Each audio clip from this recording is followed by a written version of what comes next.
I never imagined my own wedding reception would end with my new mother-in-law loudly asking the resort manager to please remove this woman from the family table, while gesturing at me, the bride, as shocked guests went silent and waitstaff froze mid-service.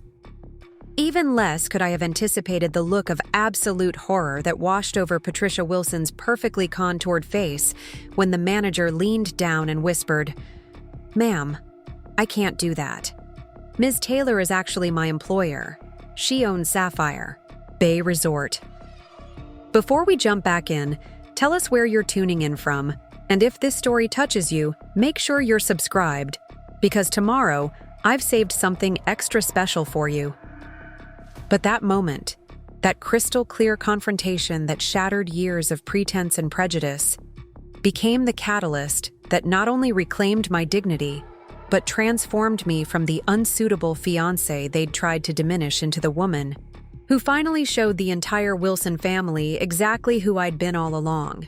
"Emma, darling, there seems to have been a misunderstanding with the seating arrangements," Patricia Wilson announced, her voice carrying that honeyed tone that always preceded something deliberately cruel.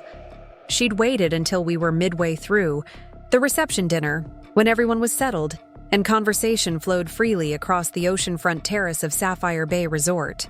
7 pairs of eyes turned toward me, my new husband Michael, his father Robert, his brother and sister with their spouses, and Patricia herself, all members of Boston's elite Wilson family who had gathered to celebrate what was supposed to be the happiest day of my life. A day I'd fought for through 2 years of their subtle and not-so-subtle attempts to convince Michael that a girl from nowhere wasn't worthy of the Wilson name. "You're at the wrong table, dear," Patricia continued, her smile perfectly fixed beneath calculating eyes. "The staff dining area is through those doors. While we appreciate your work with underprivileged communities, family seating is quite limited." The beautiful sapphire pendant at my throat, my grandmother Catherine's prized possession, suddenly felt heavy. I touched it reflexively, seeking strength from the woman who had raised me after my parents died, who had taught me to navigate worlds where people like Patricia Wilson thought they made the rules. Michael shifted uncomfortably beside me, setting down his champagne flute. "Mother, what are you talking about? This is my wife." "Yes, of course, Michael," Patricia continued smoothly. "But the photographer mentioned needing family photos, and honestly, the symmetry of the table settings is thrown off." "Emma understands, don't you, dear? It's just practical." The careful conditioning of 24 months as Michael's controversial girlfriend nearly had me rising from my seat before I fully processed what was happening. Patricia had been steadily undermining me since the day Michael and I met at a charity fundraiser for the education foundation I'd started, a foundation she still believed was where I worked rather than what I owned. My career as the CEO of Yao Taylor Global Investments. Such demanding hours for an assistant director at a small nonprofit. Michael needs a wife who can prioritize family obligations. My modest personal style. If you're joining Wilson events, we really should connect you with our personal shopper. Those off-the-rack choices don't photograph well. Even my educational background. State university degrees are charming, but they don't prepare one for the complexities of our social circles. But asking me to leave my own wedding reception at a resort I'd purchased 5 years ago as the first major acquisition in my hospitality portfolio was beyond anything I'd imagined even Patricia would attempt. "I believe I'm exactly where I belong, Patricia," I said quietly, fingers still touching my grandmother's sapphire. The pendant wasn't just jewelry. It was my heritage, my identity, the physical reminder of the brilliant, determined woman who'd built an investment empire from nothing while teaching me that true worth had nothing to do with last names or social registries. Patricia's smile tightened. "Emma, dear, I understand you're emotional today, but there's really no need for stubbornness. The photographer is waiting, and we need to maintain certain standards for the Wilson family album." I looked at Michael, waiting for him to defend me, his wife of exactly 4 hours and 23 minutes. His response chilled me. Maybe just for the photos? He whispered, not meeting my eyes. You know how Mother gets about these things. It's easier to just go with it. Easier? I repeated, the word escaping before I could contain it. On our wedding day, at a resort that Emma. Michael cut me off with a warning glance. Let's not make a scene. In that moment, I saw with perfect clarity the pattern of our relationship. Michael had never defended me against his family's subtle cruelties. He'd simply asked me to accommodate them, to understand them, to make myself smaller so their discomfort, with someone not from their world, wouldn't inconvenience him.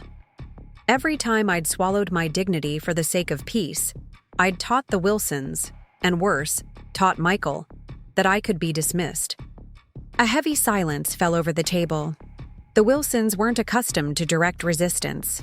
Disagreements were handled with subtle manipulations and behind-the-scenes pressure, never with open opposition. Patricia recovered first, her voice dropping, to a concerned whisper. I'm worried about you, Emma. These emotional outbursts have been increasing lately.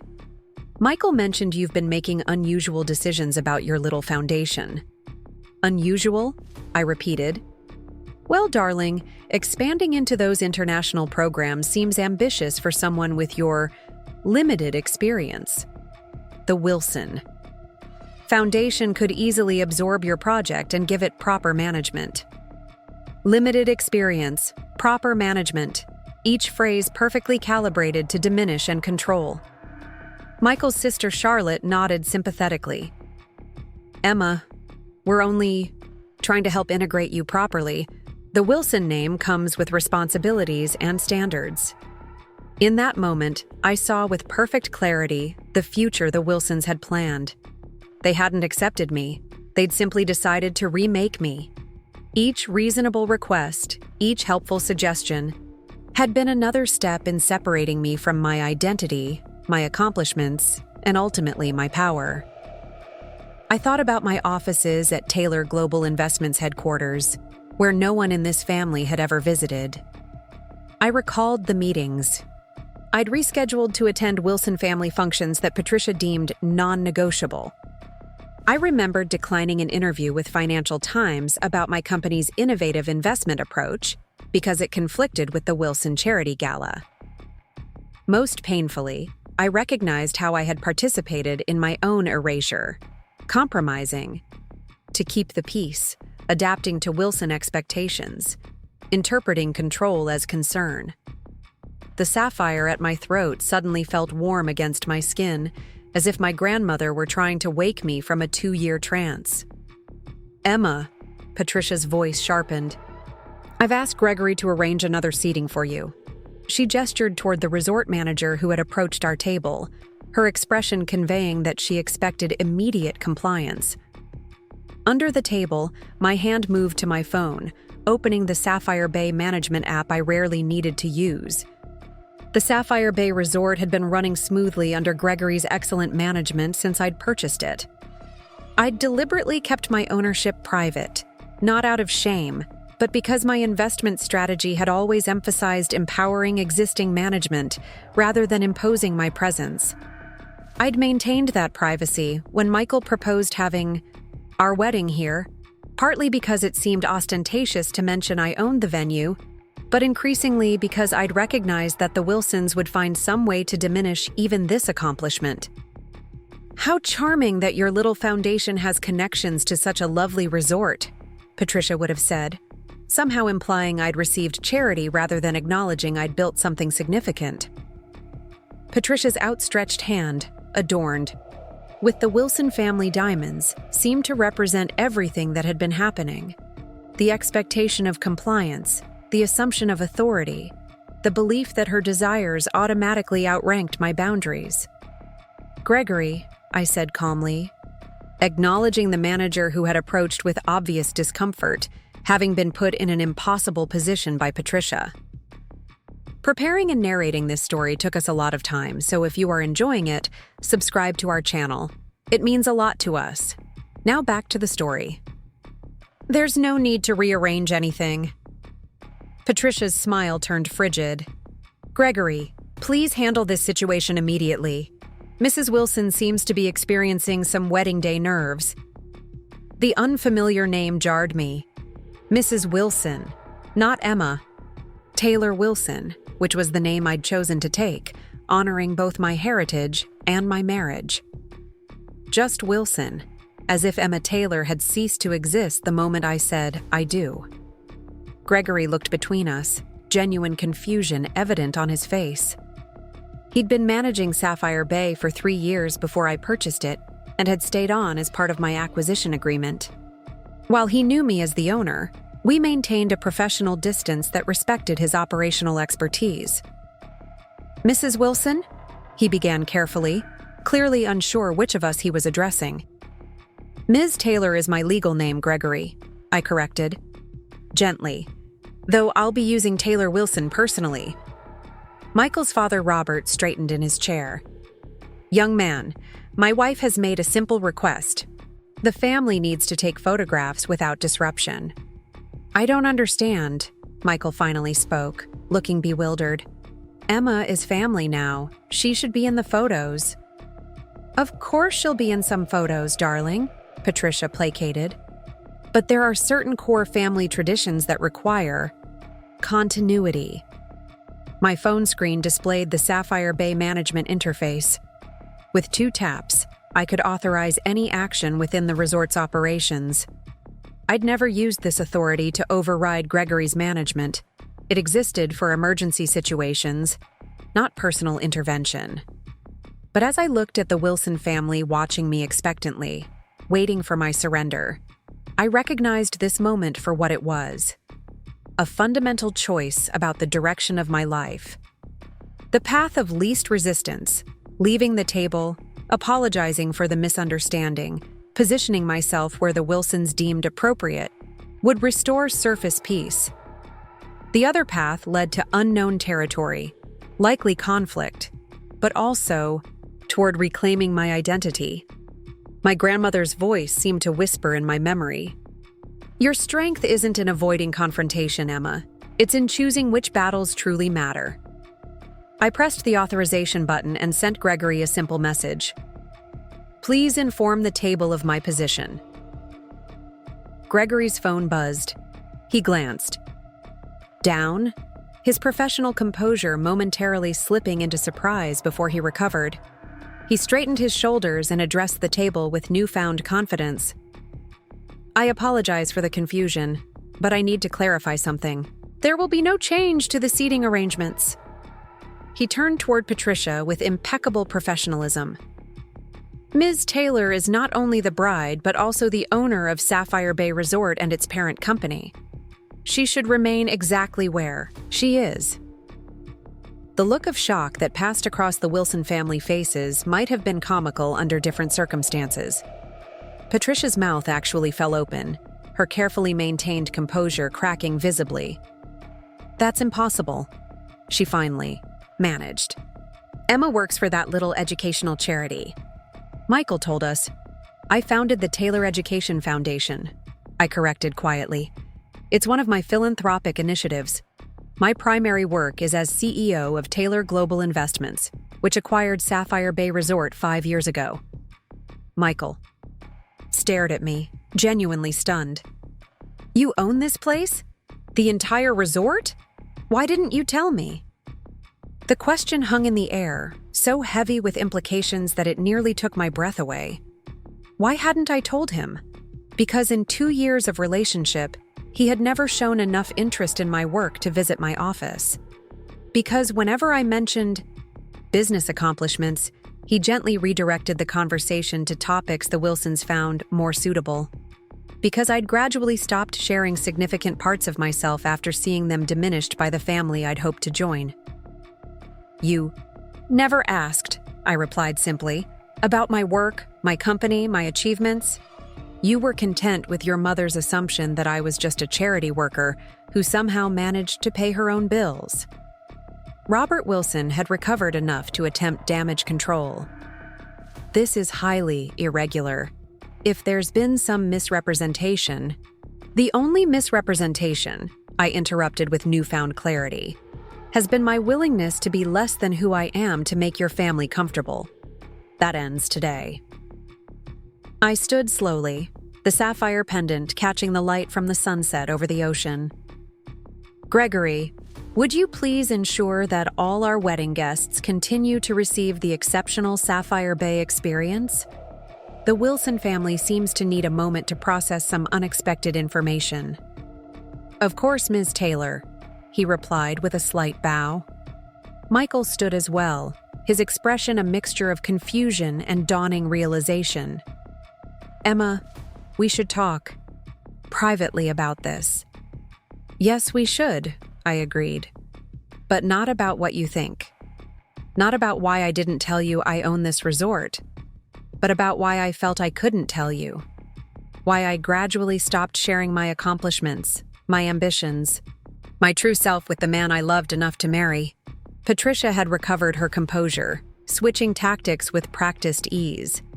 Emma, darling, this is wonderful news. If we'd only known about your business activities, we could have introduced you to the right financial advisors, the Wilson. Connections could be tremendously helpful for whatever investments you're managing. That patronizing tone, the implication that any success I'd achieved must need Wilson guidance to be legitimized, had worked countless times before. It had made me question my own accomplishments, adjust my own standards, doubt my own capabilities. Not anymore. What I need, I replied evenly, is for all of you to understand that I didn't marry into the Wilson family to be improved, corrected, or managed. I married Michael because I loved him and believed he loved me. Not a diminished version of me that would be acceptable at your dinner table, but the woman who built a global investment firm, who created an education foundation that operates in 12 countries. And yes, who owns the resort where you're currently enjoying Wagyu beef that I personally selected with the chef. The silence that followed was profound. For perhaps the first time since I'd met them, the Wilson family was speechless. Michael, I said, turning to my husband of less than 5 hours. When you're ready to talk about building a marriage between equals rather than trying to make me acceptable to your family, I'll be in the owner's suite. It's the penthouse you thought was coincidentally available for our wedding night. As I walked away from the table, past shocked guests and supportive staff who had witnessed the entire exchange, I felt a curious lightness despite the uncertainty ahead. For the first time in 2 years, I was making a choice fully as Emma Taylor, not as the woman the Wilsons might eventually approve of if I made myself small enough. The sapphire at my throat seemed to pulse with renewed energy, not just as jewelry, but as a symbol of reclaimed power, of boundaries established, of the woman my grandmother had raised me to be. A woman who understood her own worth wasn't determined by last names or social acceptance, but by the integrity and courage with which she lived her life. As the elevator doors closed behind me, taking me to the penthouse suite with its panoramic ocean views, one thought crystallized with perfect clarity. I was no longer allowing anyone, not even the family I had just married into, to make me forget who I was. Whether my marriage survived the night remained to be seen, but Emma Taylor had most definitely returned. The owner's suite at Sapphire Bay represented everything I valued in my business approach: thoughtful luxury that enhanced experiences rather than simply showcasing wealth. Floor-to-ceiling windows framed the Atlantic Ocean, now silvered by moonlight. The space featured local artwork, sustainable materials, and subtle technologies that anticipated needs without intruding on comfort. I moved to the window wall, slipping off the Jimmy Choo heels I'd worn for 12 hours straight, feeling the cool marble against my bare feet. The reception would continue for hours without me. Gregory would ensure everything ran perfectly, as he always did. The Wilson family would either recover their composure and fabricate some explanation for my absence, or they would create a different scene entirely.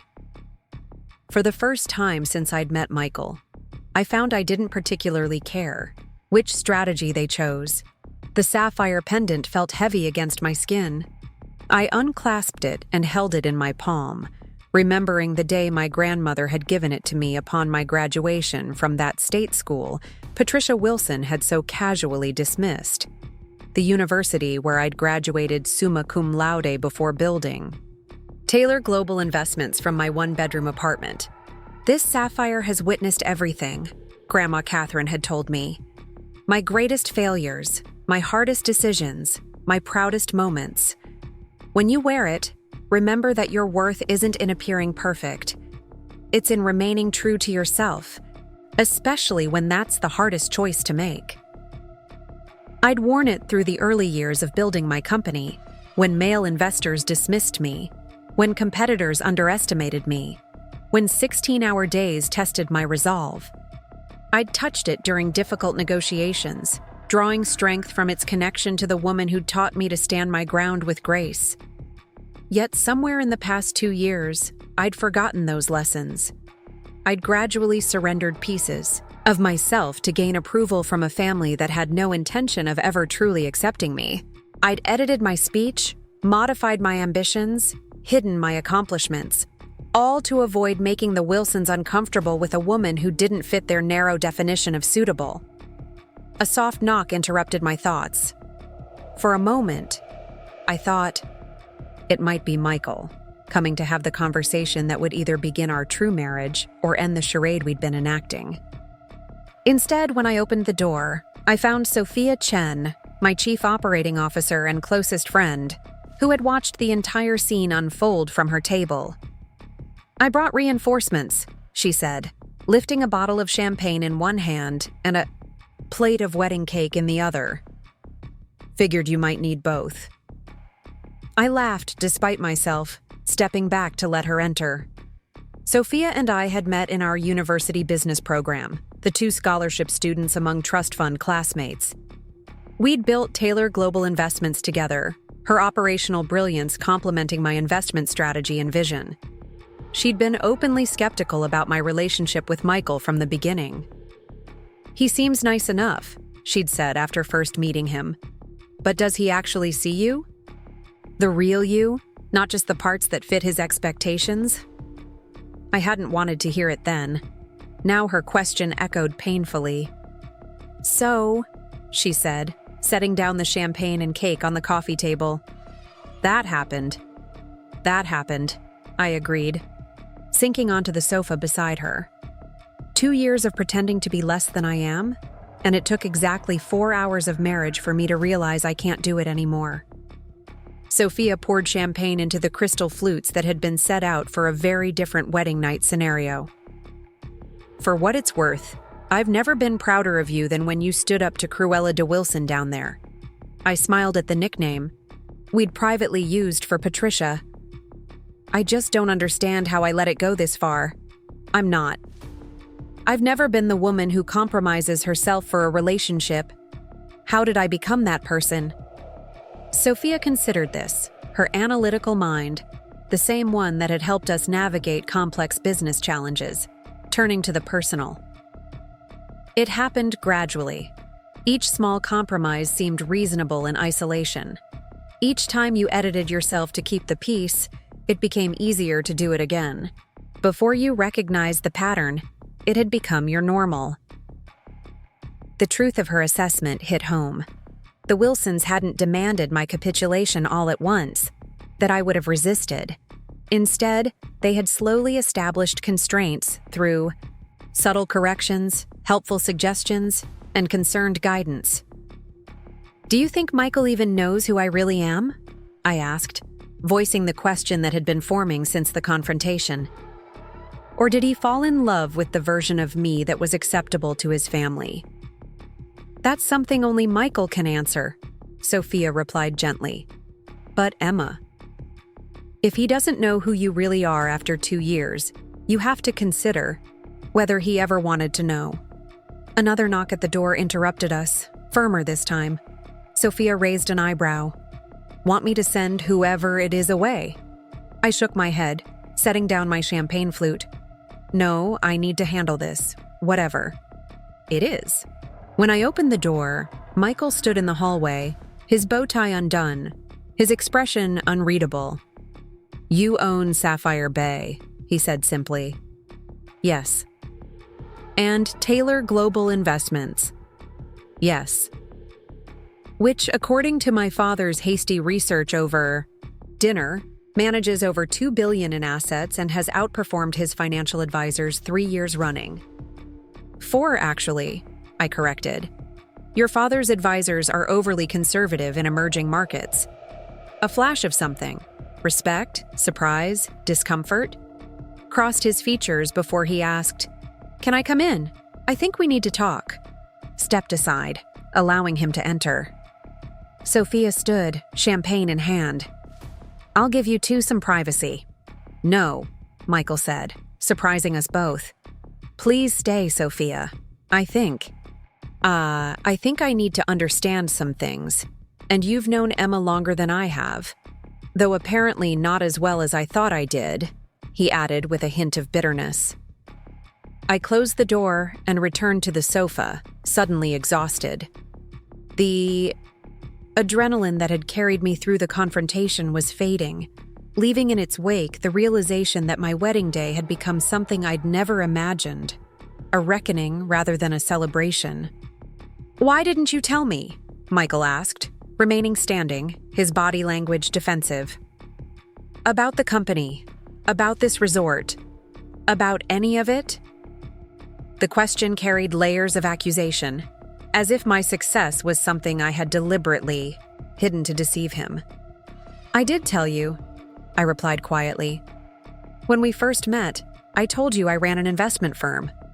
You nodded and then asked about the Education Foundation, which seemed to interest you more. So I talked about that instead." "You said you worked in investments," he countered. "That could mean anything. A financial advisor, a bank manager, not the CEO of a multi-billion-dollar firm." "Would it have mattered?" I challenged. "Would you have corrected your mother when she referred to me as working at that little charity if you'd known the full scope of my business?" His silence was answer enough. "The truth is, Michael, I stopped telling you about my work because you stopped showing interest. When I mentioned closing an acquisition in Singapore, you changed the subject to your mother's charity gala. When I was featured in Business Insider, you said it was nice, and then talked about your friend's promotion. For 20 minutes. The hurt I'd suppressed for months emerged in my voice. I didn't hide who I was. I just gradually stopped sharing the parts of myself that didn't seem to matter to you, or fit into the Wilson family narrative."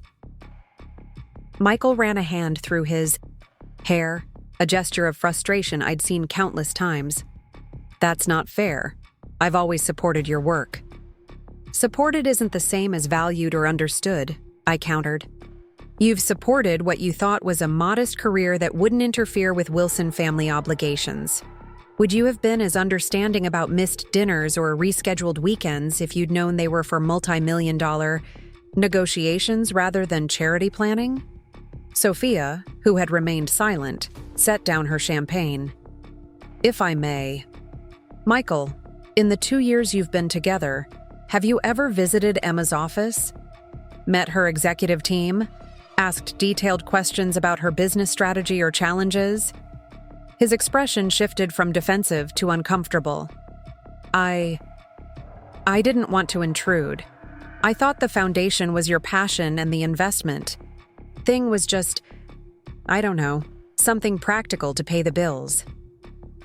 The casual dismissal of my life's work, even now, even after learning its scope, struck me with fresh pain. "That investment thing is the company I built from nothing," I said quietly. "It employs over 200 people. It's transformed how ethical investment works in emerging markets. It's not something practical to pay the bills. It's who I am." Michael finally sat down across from us, the reality of the situation seeming to settle on him. "So at the table tonight, when my mother suggested you move, she was asking the owner of the entire resort to leave her own property because I didn't fit her image of what a Wilson wife should be." He winced. "I should have stopped her. I should have said something." "Yes," I agreed simply. "You should have. Not just tonight. but every time your family diminished or dismissed me over the past 2 years. It's just how they are, he began, falling back on the explanation he'd used countless times. They're traditional, set in their ways. It's easier for whom, Michael? I interrupted. It's been easier for you and your family. It's been increasingly suffocating for me. A long silence fell between us, filled with all the unasked questions and unspoken truths of our relationship. I love you, he finally said, his voice smaller than I'd ever heard it. Doesn't that count for something? The question broke. My heart, because I knew the answer before I spoke it. Which me do you love, Michael? The woman who built a global investment firm and owns the resort where we just got married? Or the accommodating girlfriend who gradually made herself smaller to please your family? Because I'm not sure you know the difference. His expression told me he didn't have an answer, at least not one he was ready to acknowledge. I need to ask you something, I continued, touching the sapphire pendant I'd placed on the coffee table. If you had known from the beginning about the company, about my success, would you have pursued me the same way? Would you have fought for our relationship when your family objected? Or would my success have intimidated you as much as it clearly intimidates them? Michael's silence stretched painfully, confirming what I had already begun to suspect. He had fallen in love with a version of me that didn't threaten the Wilson family dynamic. A charity worker with modest ambitions who could be shaped into an acceptable Wilson wife. The real Emma Taylor, ambitious, successful, unwilling to be diminished, was someone he had never truly known, or perhaps more painfully, never truly sought to know. I think, I said gently, we both have some difficult questions to consider about what we actually want from this marriage, about whether we've been honest with each other, or ourselves, about who we really are and what we need from a partner. Michael looked up, the reality of our situation finally registering in his eyes. This isn't how our wedding night was supposed to go. No, I agreed, feeling the weight of all we had left unspoken for too long. It wasn't. As he left the suite a few minutes later, promising to figure things out and talk tomorrow, I returned to the window overlooking the ocean. Sophia stood beside me, her presence a quiet comfort in the midst of upheaval. I just got married and may be getting divorced on the same day, I said, the reality of it finally hitting me. That has to be some kind of record. Sophia put her arm around my shoulders. Or maybe, just maybe, you finally stood up for who you really are. Whatever happens with Michael, you've reclaimed your voice. That's worth celebrating, even if it's not the celebration you planned. I leaned my forehead against the cool glass, watching moonlight dance across the waves of the Atlantic. The same ocean my grandmother had crossed decades ago with nothing but determination and intelligence, building a life that defied everyone's expectations. The sapphire pendant caught the moonlight, throwing blue reflections across the room. Not, unlike the way the emeralds had reflected in the original story, but with their own distinct character and meaning. My grandmother's voice seemed to whisper across time. Remember who you are, Emma. Never let anyone dim your light. For 2 years, I had allowed my light to be gradually dimmed, convinced that the reduction was a necessary adaptation to joining the Wilson family. But as I stood in the penthouse of the resort I owned on the night of my wedding, I made a silent promise to my grandmother and to myself. Never again would I make myself smaller to make someone else comfortable with my strength. Whether my marriage survived this revelation remained to be seen, but Emma Taylor had most definitely returned, sapphire and all. The morning after my wedding brought no clarity, only the harsh reality of decisions that couldn't be postponed. I stood on the private balcony of the owner's suite, watching the sunrise paint Sapphire Bay in shades of gold and rose. The resort was already stirring to life below, staff preparing breakfast service, early risers walking the shoreline, overnight crews completing their final tasks. My wedding ring felt foreign on my finger, a symbol of promises made less than 24 hours ago that now hung in precarious balance. Michael had spent the night in one of the presidential suites after our conversation. Whether that represented respect for my space or retreat from confrontation remained unclear. A soft knock at the door interrupted my thoughts. When I opened it, I found not Michael, but Gregory, Sapphire Bay's unflappable manager. "Good morning, Ms. Taylor," he said, the formality a gentle acknowledgement that yesterday's revelations had changed the dynamic. "I wanted to check personally, if you need anything this morning." The consideration in his voice touched me. For 5 years, Gregory had managed this property brilliantly, while I remained a distant owner who trusted his expertise. Now we both stood in unfamiliar territory. "Thank you, Gregory. I'm fine." I hesitated before adding, "About last night." "Ms. Taylor," he interrupted with quiet dignity. "In 15 years of hospitality management, I've witnessed countless family dynamics. Your privacy and authority were never mine to compromise, regardless of the circumstances." His professionalism reminded me why I'd kept him on after acquiring the resort. "The Wilson family. Have they made any special requests this morning?" A flicker of something, perhaps discomfort, crossed his features. "Mrs. Wilson Sr. has arranged a private breakfast for the family in the Azure dining room. She specifically inquired whether you would be joining them." Of course she had. Patricia Wilson would be strategizing damage control, determining how to spin last night's revelations within their social circle. The exposure of my true identity threatened the narrative she'd constructed, that her son had charitably married a modestly accomplished woman who would be appropriately grateful for entry into their world. "And my husband?" I asked, the word still unfamiliar. "Mr. Wilson ordered breakfast in his suite. He's requested privacy for the morning." Privacy or avoidance? The distinction mattered immensely. "Thank you, Gregory. Please ensure the Wilson family has everything they need for their breakfast. I'll be working from here this morning." After he departed, I moved to the suite's private office, a space I'd designed for my occasional visits, equipped with secure communications and intelligent systems that connected to Taylor Global Investments networks worldwide. The familiarity of logging into my company systems provided a centering effect that the chaos of my personal life currently couldn't. The notification alerts were substantial, not surprising after being offline for 24 hours during what was supposed to be the beginning of my honeymoon. 3 acquisition proposals requiring review, quarterly projections for our Asia-Pacific division, and dozens of congratulatory messages from business associates unaware that my marriage had imploded almost immediately after the ceremony.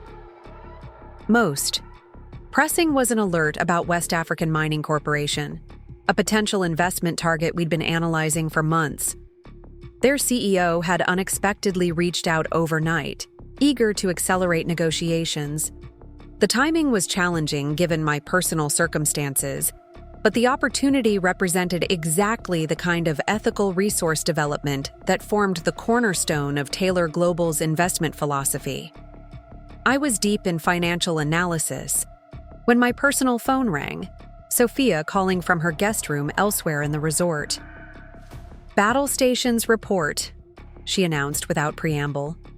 "The Wilson War Council is in full session in the Azure room. From what I observed passing by, Patricia looks like she's planning a military campaign rather than enjoying wedding brunch." Despite everything, I smiled. Sophia's candor had kept me grounded through every business crisis we'd navigated together. Now she was applying that same clear-eyed assessment to my marital disaster. "And Michael?" "Still in his room. Room service reports delivery of enough coffee to suggest he's either deeply hungover or preparing for a long day." "You have room service reporting to you now?" "I have friends everywhere," she replied airily, "particularly among staff who witnessed their boss being disrespected at her own wedding in her own resort." The loyalty warmed me, but also underscored the public nature of last night's confrontation. "How bad is the gossip?" Among guests? Minimal, actually. The Wilson contingent has been remarkably disciplined about keeping this contained. Among staff? You're their avenging hero who finally showed the snooty Wilsons who's really in charge.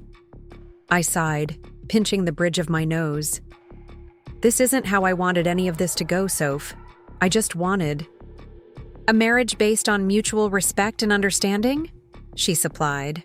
A relationship where your success was celebrated rather than hidden. Revolutionary concepts, clearly. West African mining reached out overnight, I said, changing the subject. They're ready to move forward. Sophia immediately shifted to business mode.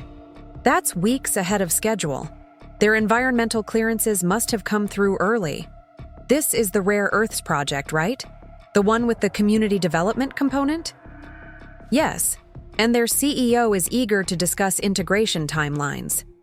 I need to schedule a video conference as soon as possible. Today? On what was supposed to be the first day of your honeymoon? I glanced at my wedding ring, still strange on my finger. It seems my schedule has unexpectedly cleared. Emma? Sophia's voice softened. You need to talk to Michael before diving into work mode. Whatever happens with your marriage, you deserve clarity, not avoidance. She was right, of course. Using work as an escape from personal challenges was a pattern I'd recognized and overcome years ago, or thought I had, until this moment when immersing myself in familiar business complexities seemed infinitely preferable to confronting the wreckage of my one-day marriage. I know, I acknowledged. I'll speak with him before making any decisions about West African mining, but I need you to prepare the preliminary analysis in case we need to move quickly. After ending the call, I showered and dressed with particular care, selecting a sapphire blue sheath dress that complemented my grandmother's pendant, which I deliberately wore again, both as talisman and statement. The woman who entered the hallway bore little resemblance to the accommodating almost Wilson of the past 2 years. This was Emma Taylor, CEO of Taylor Global Investments, in her professional armor. I had just pressed the button for Michael's floor when the elevator doors opened to reveal Patricia and Robert Wilson, clearly returning from their family strategy breakfast. Patricia's momentary shock quickly transformed into a practiced social smile. Emma, darling, we missed you at breakfast. The family was so concerned. The effortless pivot from last night's hostility to today's manufactured concern was breathtaking in its audacity. 2 years ago, I might have accepted this pretense to avoid conflict. The woman who now stepped into the elevator with them refused that accommodation. I doubt that very much, Patricia, I replied evenly, but I appreciate the performance. Robert shifted uncomfortably, while Patricia's smile tightened fractionally. I understand you're upset about the misunderstanding last night. These wedding emotions can be so overwhelming. The elevator began its descent, creating a forced intimacy with the architects of my marital crisis. Let's be clear, I said, meeting Patricia's gaze directly.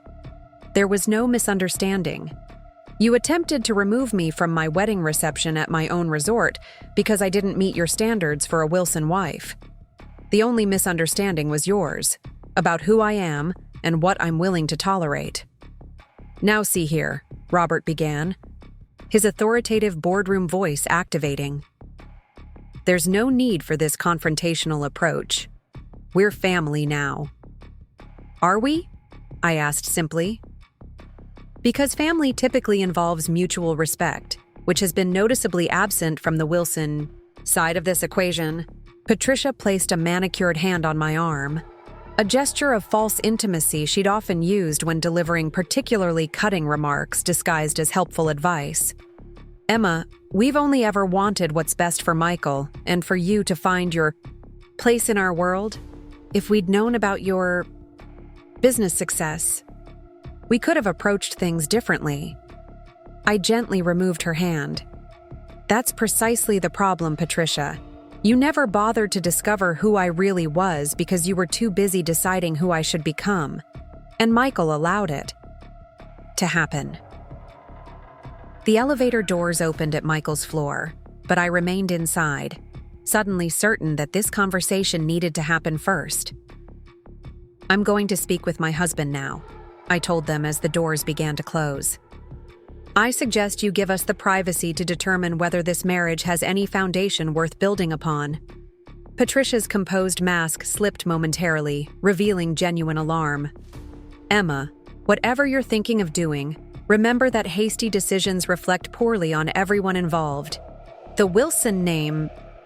The closing doors cut off her final appeal to family reputation, the currency that clearly outvalued personal happiness or authentic relationships in the Wilson value system.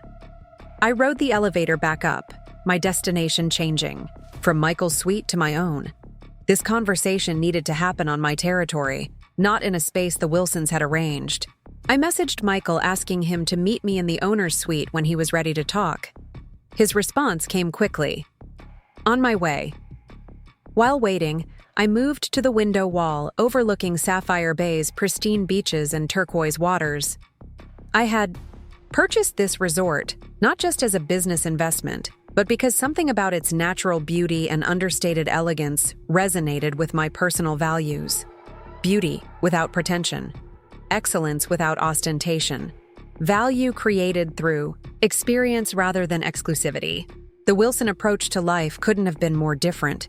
Generations of carefully cultivated appearances, social connections leveraged for advancement, exclusivity maintained through rigid boundaries of acceptable behavior and background. Their world operated through subtle signals and coded language that identified insiders and outsiders. For 2 years, I had been learning their code, adapting to their expectations, gradually surrendering my authenticity for acceptance. A knock at the door interrupted my reflections. Michael stood in the hallway, his expression a complex mixture of emotions I couldn't fully decipher. He'd changed from last night's rumpled tuxedo into casual resort wear that nonetheless bore the unmistakable markers of Wilson-approved brands and styling. "You wanted to talk," he said simply. I gestured him inside, noting how he surveyed the owner's suite with new awareness, seeing details he'd previously overlooked or misinterpreted. The original artwork from emerging global artists, the subtle technology integrated throughout the space, the commanding desk in the office area visible through open doors. "I just ran into your parents," I said, remaining standing rather than creating false intimacy by sitting together. "They seem very concerned about how this situation might reflect on the Wilson name." Michael winced. "They're upset. This isn't how any of us expected things to unfold." "No," I agreed. "When you proposed, I certainly didn't expect to be publicly humiliated at our wedding reception and contemplating separation, less than 24 hours after saying I do." He moved to the window, hands in pockets, a defensive posture I'd seen during previous difficult conversations. "You're being unfair. I didn't know what Mother was planning to do at dinner." I was blindsided too. "Were you really?" I challenged. "Because their behavior last night wasn't new, Michael. It was merely the most extreme version of how they've treated me since we met. The only difference was that I finally stopped accommodating it." He turned to face me, frustration evident. "What was I supposed to do? Create a scene at our wedding? Publicly contradict my mother?" "Yes!" The word burst forth with unexpected force. "That's exactly what you should have done. What any partner who truly respected me would have done. But more importantly, you should have stopped it from happening long before last night. Every time they diminished me over the past 2 years, your silence was permission." Michael ran a hand through his hair, his characteristic gesture when feeling cornered. "You're acting like I never supported you. I've defended you plenty of times. In private, perhaps, with gentle suggestions rather than clear boundaries. But never in the moment when it mattered, never in ways that might actually change their behavior." I moved closer, needing him to truly see me perhaps for the first time. "And Michael, you never, not once, expressed interest or pride in my actual accomplishments. Did it never strike you as odd that someone running an educational charity could afford a luxury apartment in Boston's most expensive neighborhood? Did you never wonder about the board meetings I attended or the international calls I took at odd hours? His expression shifted from defensive to uncomfortable. I assumed you had family money or foundation grants. I don't know. I thought asking about finances would be crass. It wasn't about the money, I clarified. It was about knowing who I am, what drives me, what I've built, what matters to me professionally. Those aren't crass questions between partners. They're fundamental to understanding each other. And you never thought to just tell me? He countered. Why the secrecy about owning this place? About your company? The question pierced through my righteousness, forcing me to examine my own role in our mutual deception. Why hadn't I insisted he understand the full scope of my work? Why had I allowed his misconceptions to persist? At first, it didn't seem important, I admitted. You were interested in the charitable work, so that's what I talked about. But over time, as your family made it increasingly clear that a properly ambitious wife wasn't what they wanted for you, I began editing myself, mentioning work less, downplaying achievements, rescheduling important meetings to attend Wilson family functions. I touched my grandmother's sapphire, drawing strength from its connection to her resilience. And you seem to prefer that version of me, the one who fit more neatly into the Wilson world. The harder I worked to be accepted by your family, the less of myself I brought to our relationship. Until last night, when I realized I'd nearly disappeared entirely. Michael was silent for a long moment, genuinely absorbing my words rather than formulating a defense. When he finally spoke, his voice carried a vulnerability I'd rarely heard. I fell in love with your kindness, your intelligence, your passion for education. I never asked you to be less for me. Not explicitly, I acknowledged. But Michael, you consistently rewarded the accommodating, non-threatening version of me and became uncomfortable whenever I didn't conform to Wilson expectations. You may not have consciously wanted me to be less, but you certainly preferred me when I was. He moved to the couch and sat heavily, the weight of our situation visibly settling on him. So, where does this leave us? One day married and already discussing how thoroughly we've misunderstood each other? I remained standing, needing the physical strength of my full height for what came next. It leaves us with a fundamental choice.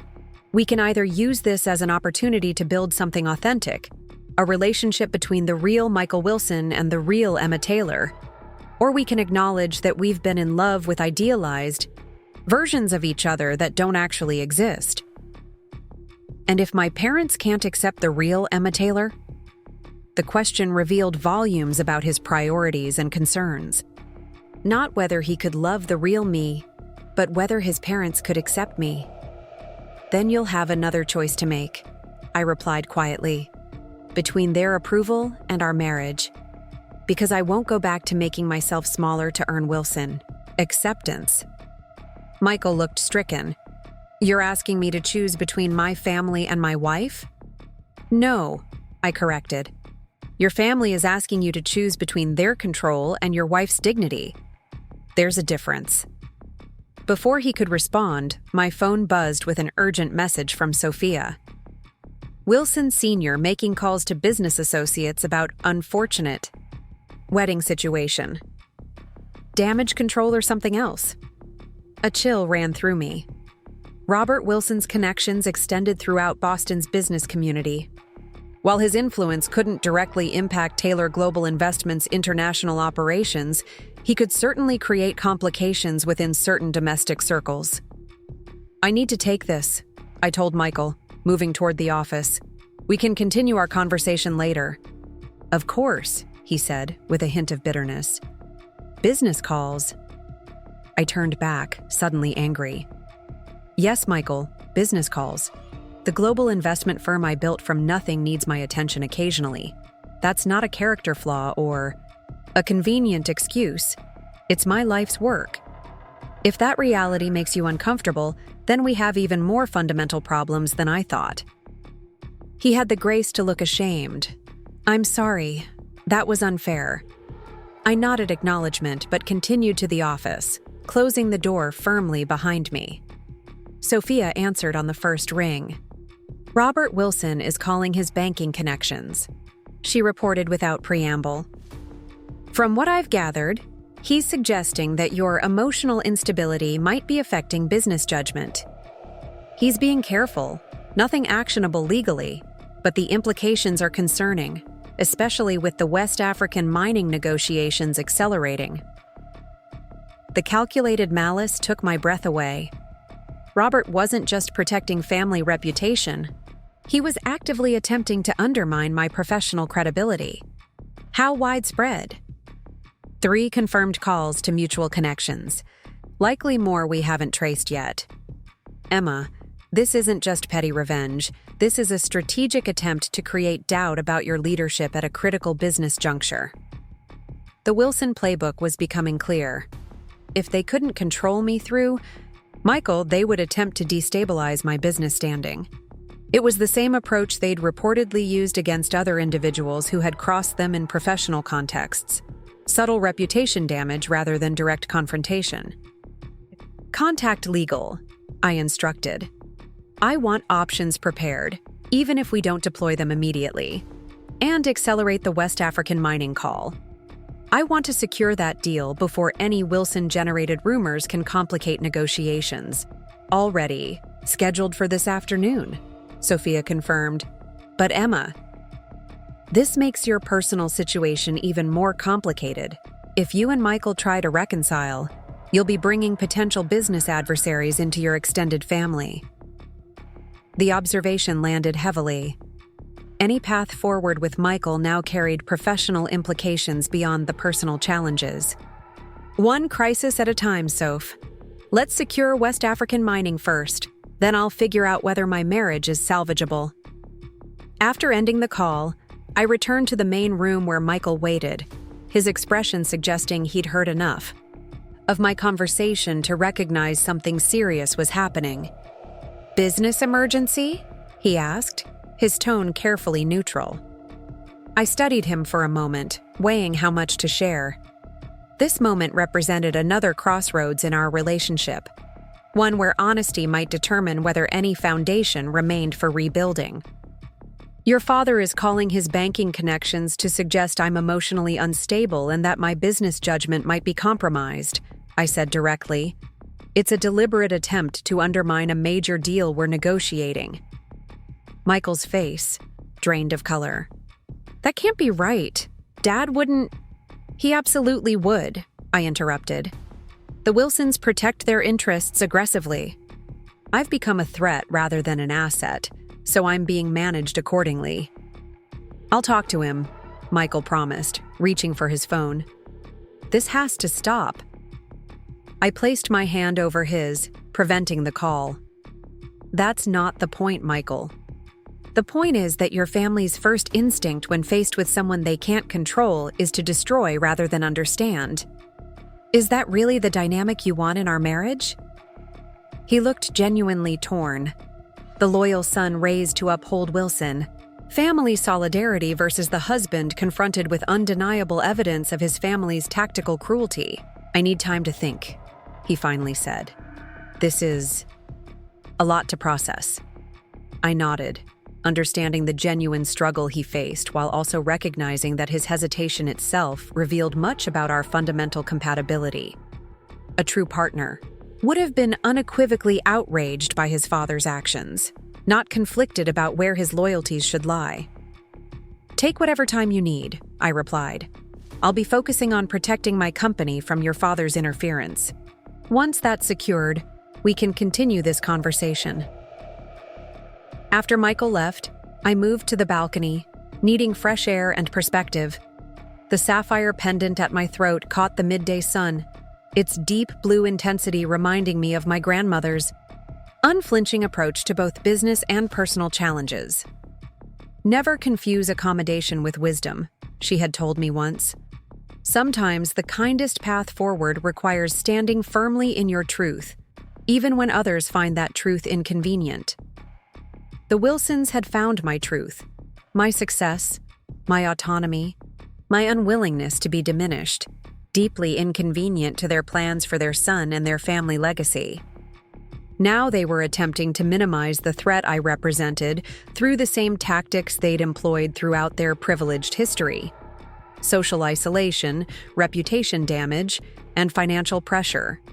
But unlike previous targets of Wilson disapproval, I had resources they hadn't anticipated: a global company beyond their parochial influence, international connections that dwarfed their Boston social circles, and most importantly, the clear-eyed recognition of exactly what was happening and why. As resort guests enjoyed the pristine beaches below, unaware of the drama unfolding in the owner's suite above, I made a decision that would shape not just my business future, but my personal path forward. I would secure the West African mining deal despite Robert Wilson's interference. I would protect Taylor Global Investments from any attempted reputation damage.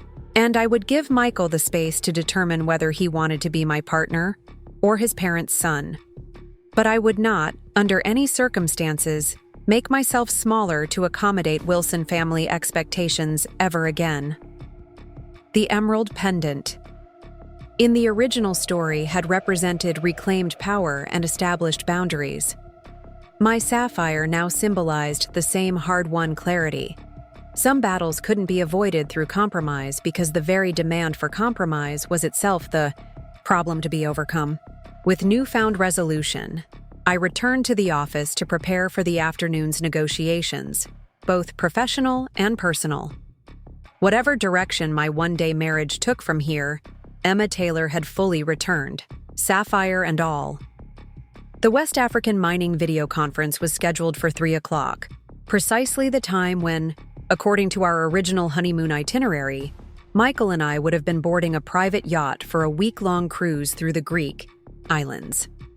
Instead, I sat in the owner's suite's office, surrounded by digital displays showing market analyses, environmental impact reports, and community development projections. Sophia had assembled our core negotiation team on remarkably short notice.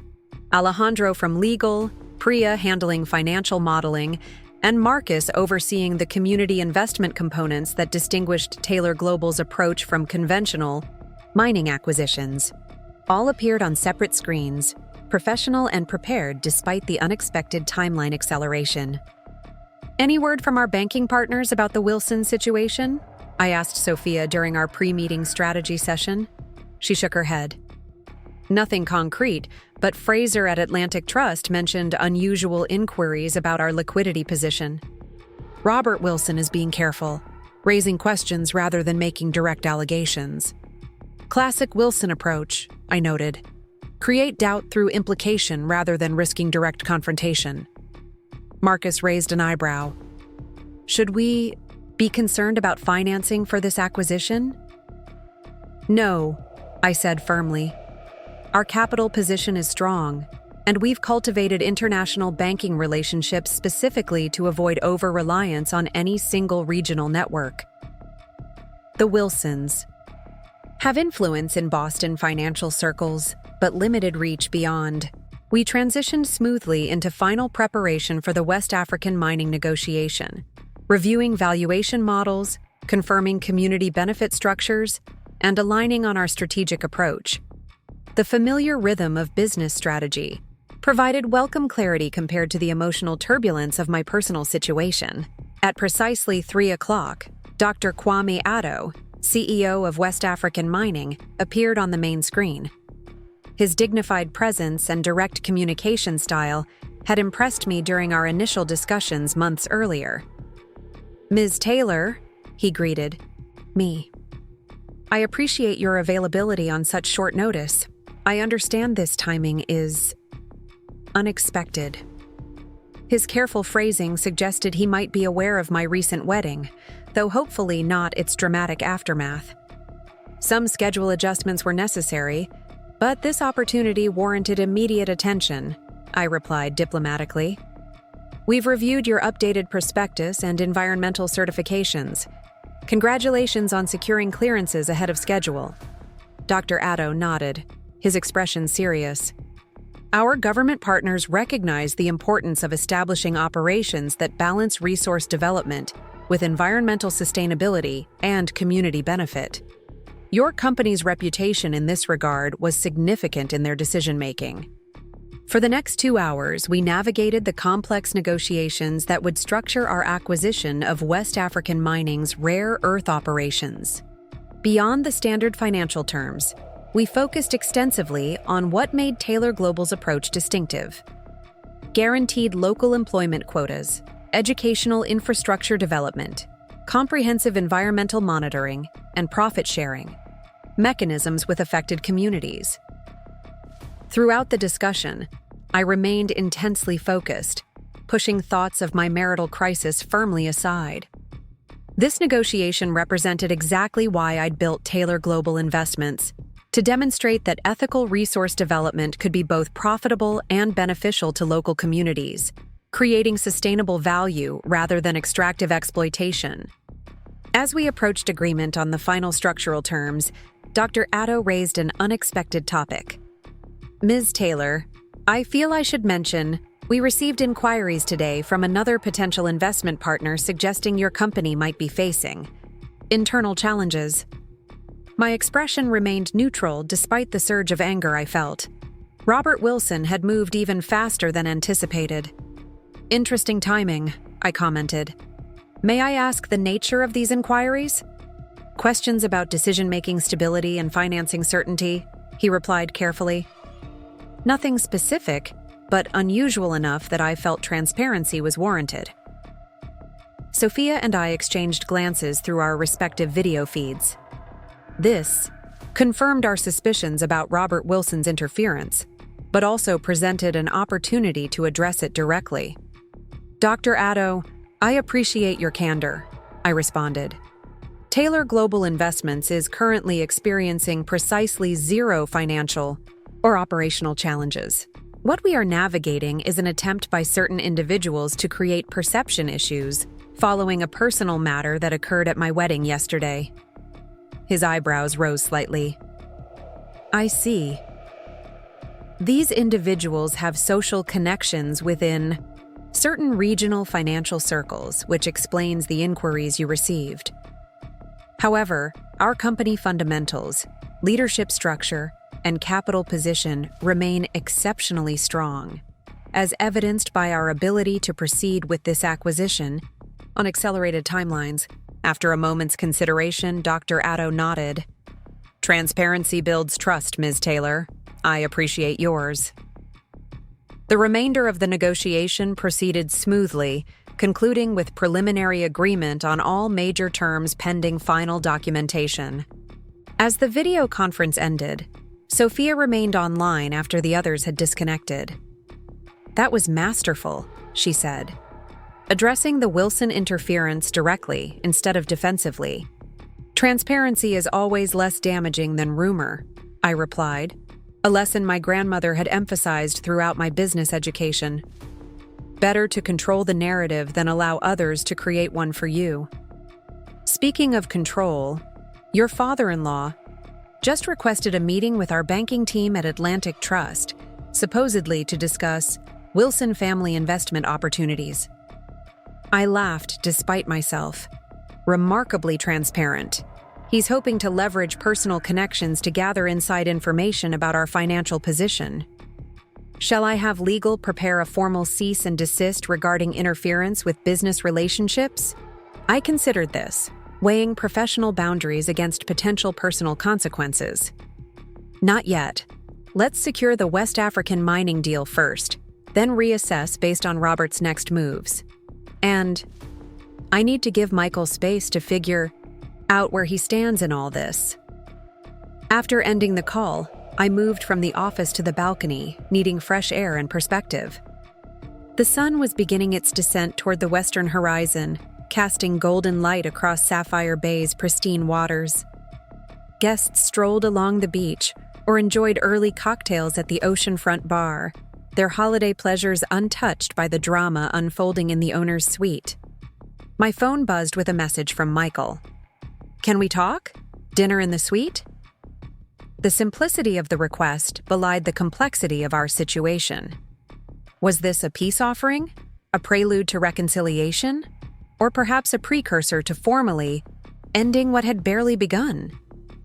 The uncertainty reminded me of early acquisition negotiations, those moments when potential partners could either move toward meaningful collaboration or retreat to safe, separate territories.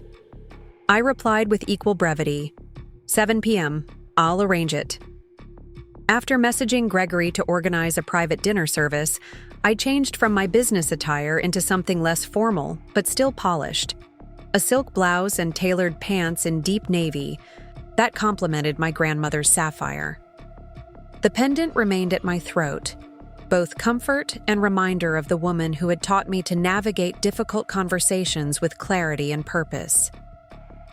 Michael arrived precisely at 7, dressed, similarly in casual elegance, his expression unreadable as Gregory personally supervised the dinner setup before discreetly withdrawing. The atmosphere carried that particular tension of intimate spaces shared by people unsure of their relationship status, familiar yet suddenly foreign, comfortable yet fraught with uncertainty. "Successful business call?" he asked as we settled at the small dining table overlooking the twilight ocean view. "Yes," I replied, noting his genuine attempt at engagement rather than the dismissive tone he'd used earlier. "We're finalizing an important acquisition in West Africa, rare earth minerals with substantial community development components." Rare earths, those are critical for technology manufacturing, right? Electric vehicle batteries, wind turbines. His question, specific, informed, actually engaging with my work, surprised me. Yes, exactly. They're essential for the green energy transition, which makes ethical sourcing particularly important. Most current supply chains have significant environmental and labor issues. Michael nodded, serving himself from the seafood selection Gregory had arranged. So Taylor Global is positioning to provide ethically sourced materials to technology manufacturers. That's part of our strategy, I confirmed, still somewhat disconcerted by his unexpected interest. Creating supply chains that respect environmental standards and benefit local communities while remaining commercially competitive. Impressive business model, he acknowledged, addressing market needs while maintaining ethical standards. I set down my fork, studying him with growing curiosity. "Michael, in 2 years of relationship, this is the most interest you've ever shown in my actual work. Why now?"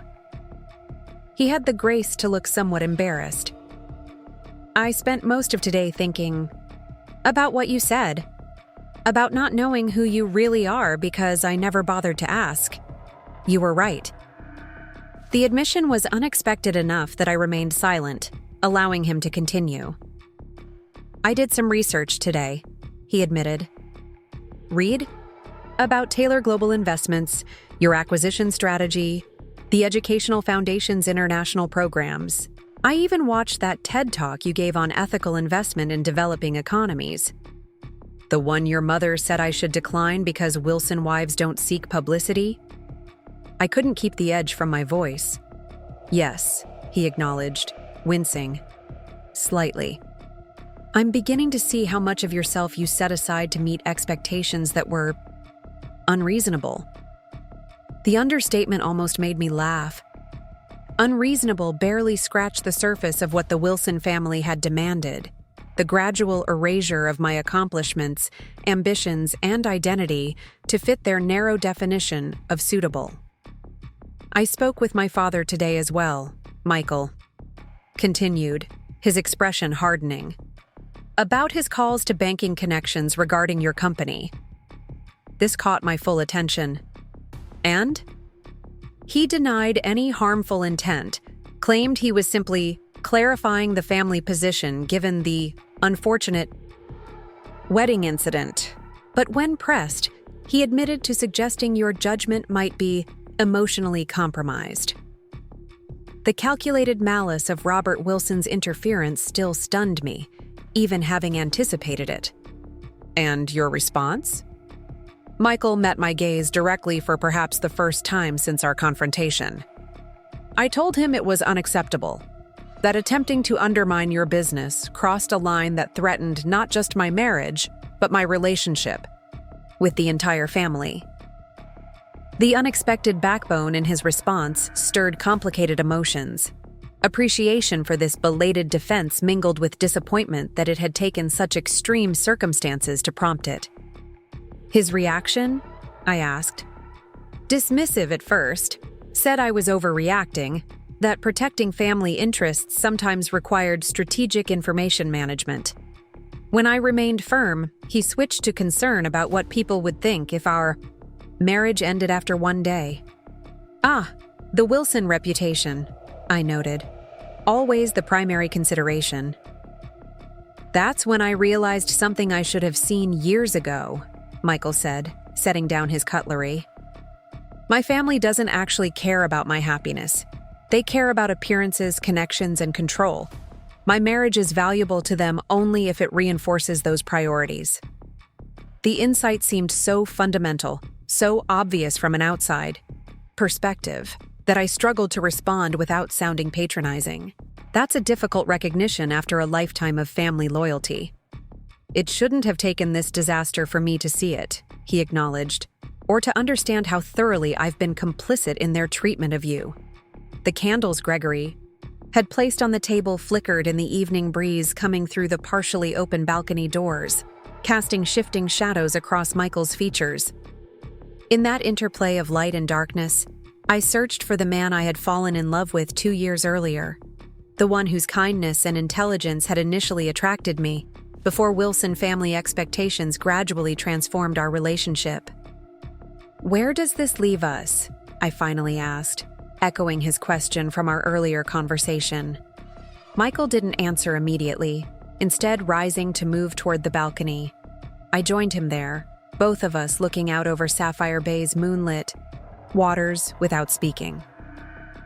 The physical proximity felt both familiar and strange, the muscle memory of a couple accustomed to sharing space, now complicated by the uncertainty of our future. I don't know, he eventually admitted. I love you, Emma, but I'm only now beginning to understand who you really are. This brilliant, accomplished woman who's been hiding in plain sight while I was too oblivious to notice. And if the real me doesn't fit Wilson family expectations? I pressed, needing absolute clarity. Then the Wilson family expectations need to change, not you. He turned to face me fully. I can't promise I'll never falter. 34 years of conditioning doesn't disappear overnight.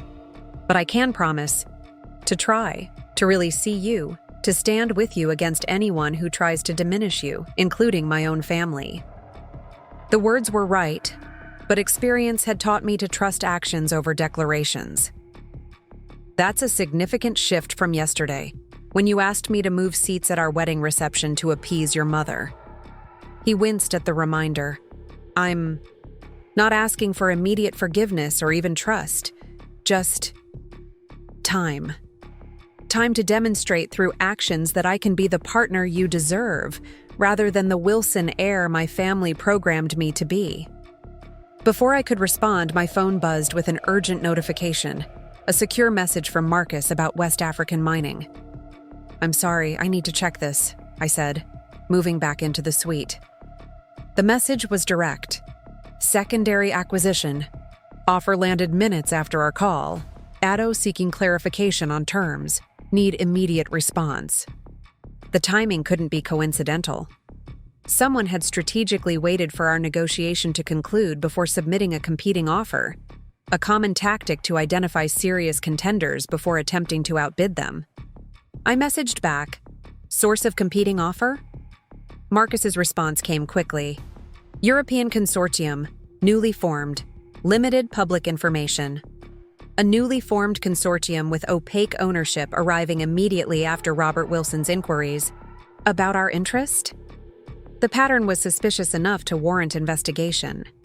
I need to handle this, I told Michael, moving toward the office. It's related to the acquisition we're finalizing. Instead of the dismissive response I half expected, Some variation of prioritizing business over relationship, Michael surprised me. Is there anything I can do to help? Not that I have expertise in global mining acquisitions, but I'm good at research and analysis if that's useful. The offer, so unexpected yet so naturally delivered, momentarily confused me. You want to help with my work issue? Yes, he said simply. Because it matters to you, and because I've spent 2 years not engaging with this fundamental part of your life. I'd like to start changing that if you'll let me.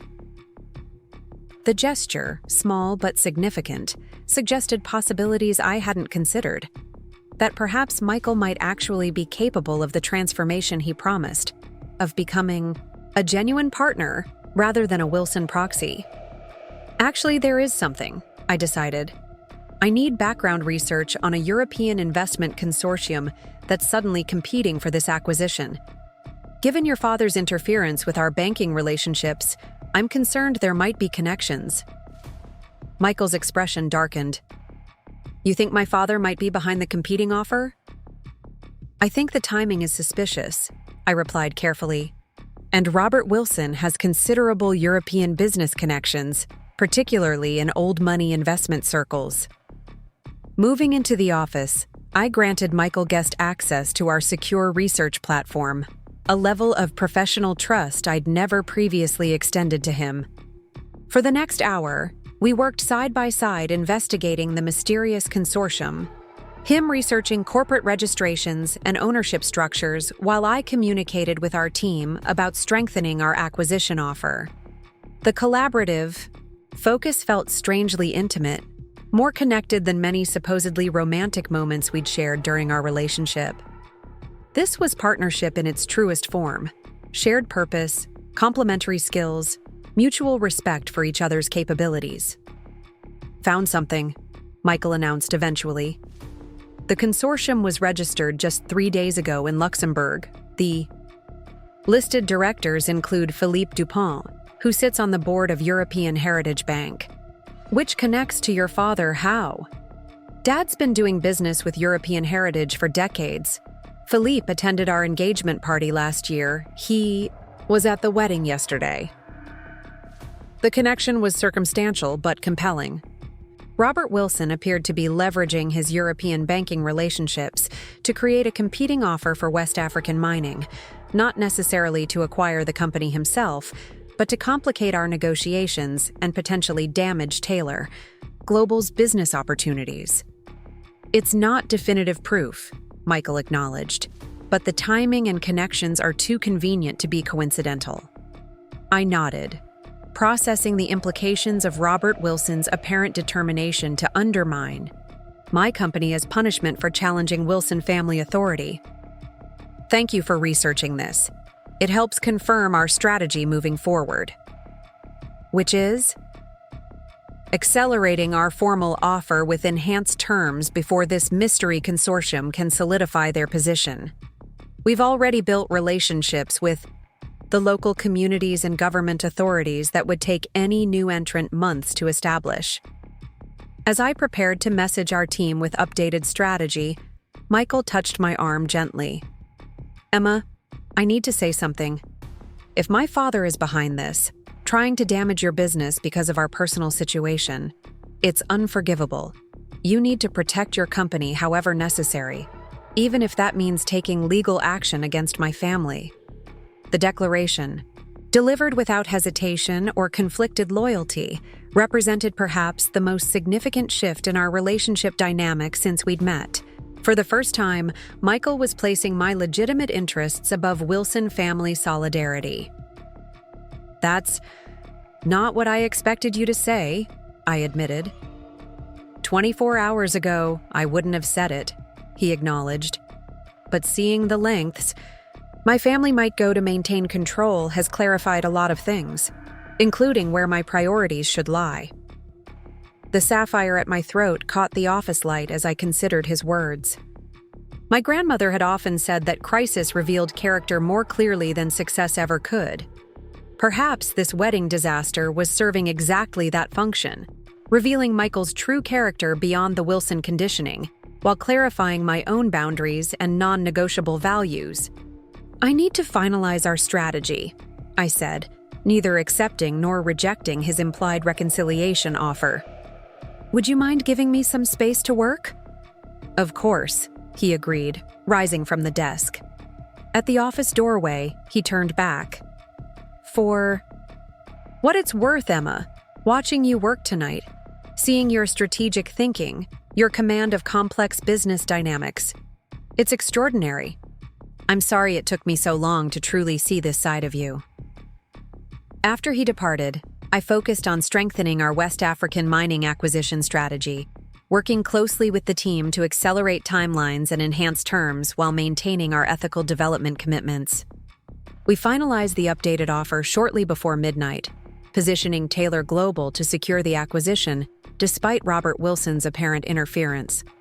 With the immediate business crisis addressed, I moved to the bedroom balcony, breathing in the salt air and collecting my thoughts.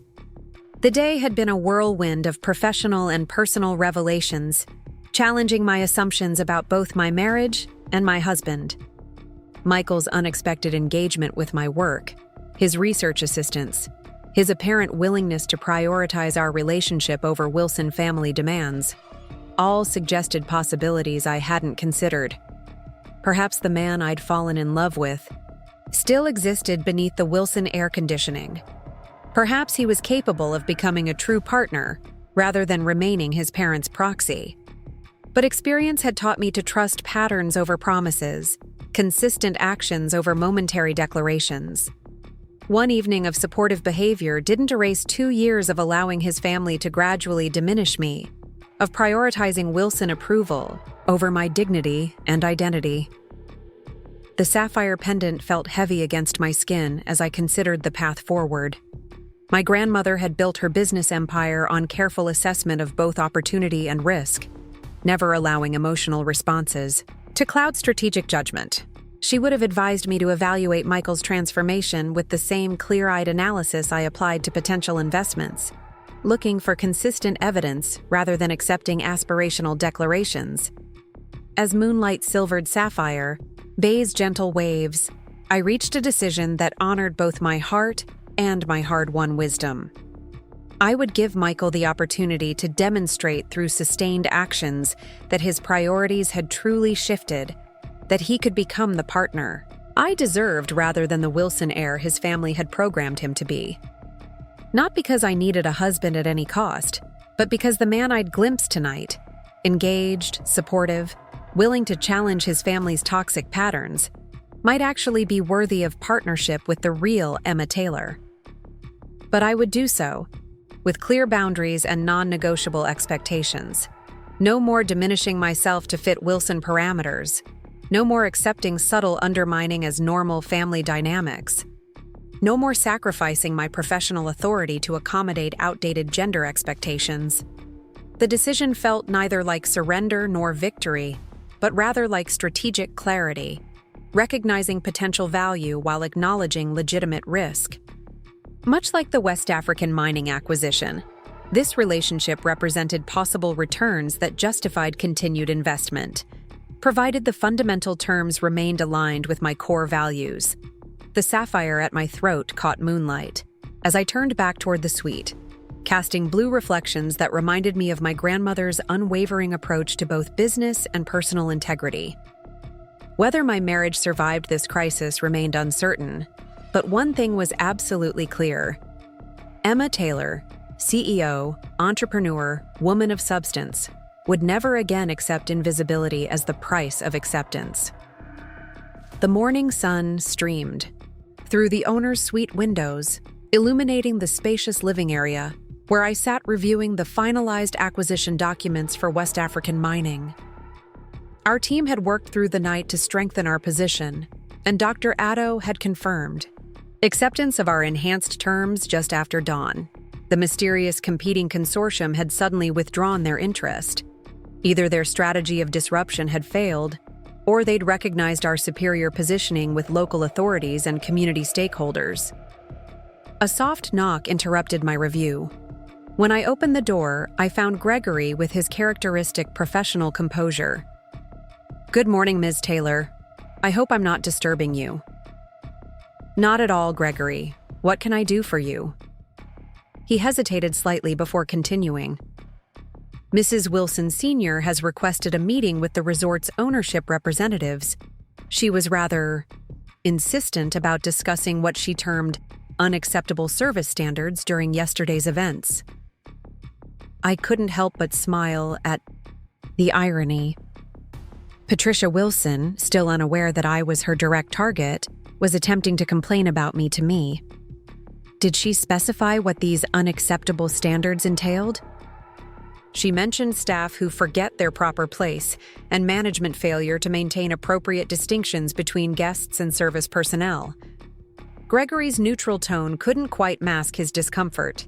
She specifically referenced the unfortunate incident at the reception. I see. The request perfectly encapsulated Patricia's approach to perceived challenges, attempt to reassert control through authority channels, leveraging social position to demand compliance. When is this meeting scheduled? She requested 11, this morning in the Coral Executive Lounge. I checked my watch, just over 2 hours from now. The timing would work well with my business commitments, as we'd already secured the West African mining acquisition. Please inform Mrs. Wilson that the ownership representative will meet with her as requested.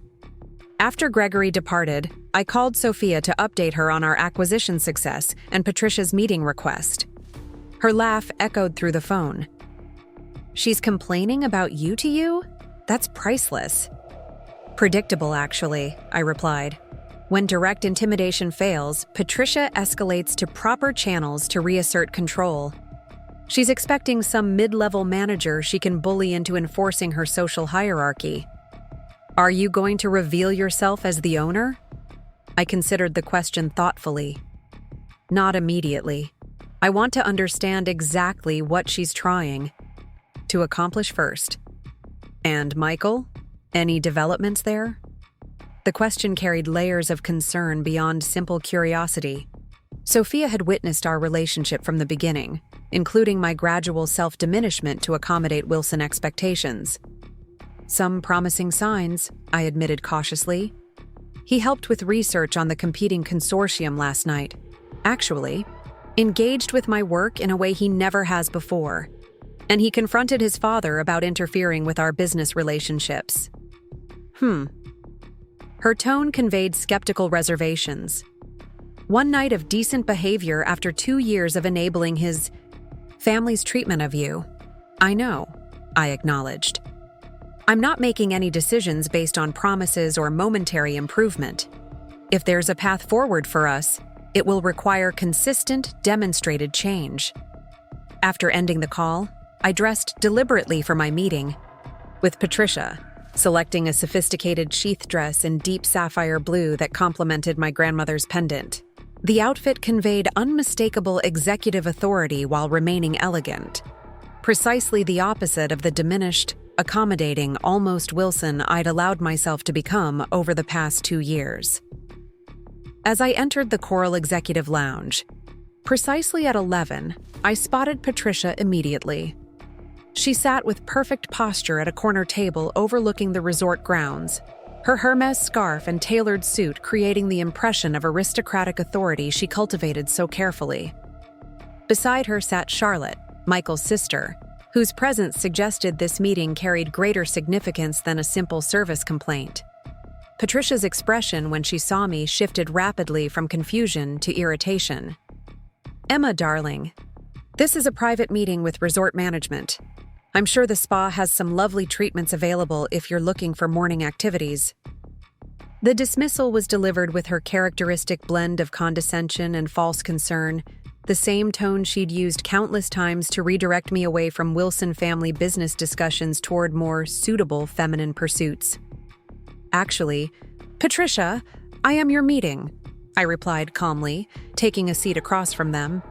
I understand you wish to discuss service standards with ownership representation. Charlotte's eyes widened in realization, while Patricia's narrowed in calculation. You're not seriously claiming to represent the ownership of Sapphire Bay. This childish pretense has gone far enough. I smiled pleasantly. unaffected by her attempted intimidation. I don't represent ownership, Patricia. I am ownership. Sapphire Bay Resort is part of Taylor Global Investments' hospitality portfolio. I've owned it for 5 years. The momentary flicker of uncertainty across her features confirmed that despite yesterday's revelations, she hadn't fully processed the implications. This is absurd. These luxury properties are owned by international investment groups, not independent operators. Taylor Global Investments is an international investment group, I explained as if to a child struggling with a simple concept. We manage over $2 billion in assets across multiple sectors, including strategic hospitality properties in prime locations worldwide. Charlotte leaned forward, her voice lowered. If you actually own this resort, why didn't you tell us when? Michael suggested it for the wedding venue? The question might have been genuine curiosity rather than accusation. Charlotte had occasionally shown glimmers of independent thinking apart from Patricia's influence. Would it have mattered? I asked directly. Or would it simply have been reframed as another example of me not understanding proper Wilson social conduct? Patricia dismissed this with a practiced wave. You're being dramatic. We've only ever tried to help you navigate the social expectations that come with marrying into a family of our standing. By consistently undermining my accomplishments? By reframing my business expertise as inappropriate ambition? By attempting to remove me from my own wedding reception table? Patricia's lips tightened into a thin line. Social integration requires adaptation, Emma. The Wilson name carries responsibilities and standards that you were clearly struggling to understand. What I understand perfectly, I replied evenly, is that you never had any intention of accepting me as I am. Your version of integration meant erasing everything that made me who I am, my career, my independence, my identity, to create an acceptable Wilson wife who wouldn't challenge your authority or disrupt your carefully controlled family dynamic. Charlotte shifted uncomfortably, her gaze moving between her mother and me. Emma, Mother was just trying to help you fit in. Our family traditions are important to us. Traditions can evolve, Charlotte. Healthy families grow and adapt when new members join. The Wilsons demand assimilation instead, complete surrender to established patterns regardless of the personal cost. Patricia's composure cracked slightly, revealing the steel beneath her polished veneer. This self-righteous posturing is exactly why you've struggled to integrate properly. The Wilson family has maintained its position for generations precisely. Because we understand what others clearly don't, that personal whims and modern notions of independence must be subordinated to the greater family interest. The naked authoritarianism in her statement was almost refreshing after years of the same sentiment cloaked in gentler terminology. And who defines this greater family interest, Patricia? You and Robert? The convenient authority structure that places your preferences above everyone else's needs? We maintain standards that have preserved the Wilson legacy through world wars, economic upheavals, and social revolutions, she replied with cold certainty. Standards that have clearly become inconvenient for your pride. I touched my grandmother's sapphire, drawing strength from its connection to the remarkable woman who had taught me to recognize the difference between legitimate tradition and self-serving control. What you call standards, I call control mechanisms. What you frame as preserving legacy, I recognize as preserving your personal authority. Charlotte's expression suggested these perspectives might be new and uncomfortable for her to consider. As the Wilson daughter, she had been conditioned from birth to accept Patricia's authority as natural and necessary, rather than as a constructed power dynamic that primarily served her parents' interests. This philosophical debate is beside the point, Patricia declared, attempting to redirect the conversation. We requested this meeting to address yesterday's unprofessional conduct by your staff, who clearly overstepped appropriate boundaries between service providers and guests. I couldn't help but laugh at the absurdity. You mean when the resort manager correctly identified me as his employer after you attempted to have me removed from my own wedding reception? That unprofessional conduct? The entire situation was mishandled, she insisted. Proper protocol would have involved discreet resolution rather than public contradiction of a respected guest. Respected guests don't attempt to humiliate the bride at her own wedding, I pointed out. But this meeting isn't actually about staff conduct, is it? It's about reasserting control after your authority was publicly challenged. Patricia stiffened, her perfectly manicured hand tightening around her water glass. I don't appreciate your tone or these accusations. If this is how Sapphire Bay's ownership responds to legitimate guest concerns, perhaps the Wilson family will reconsider our patronage of this establishment in the future. The attempted leverage, threatening withdrawal of Wilson business, might have been effective with someone who valued their approval. I found it merely illuminating of her fundamental misunderstanding of our relative positions.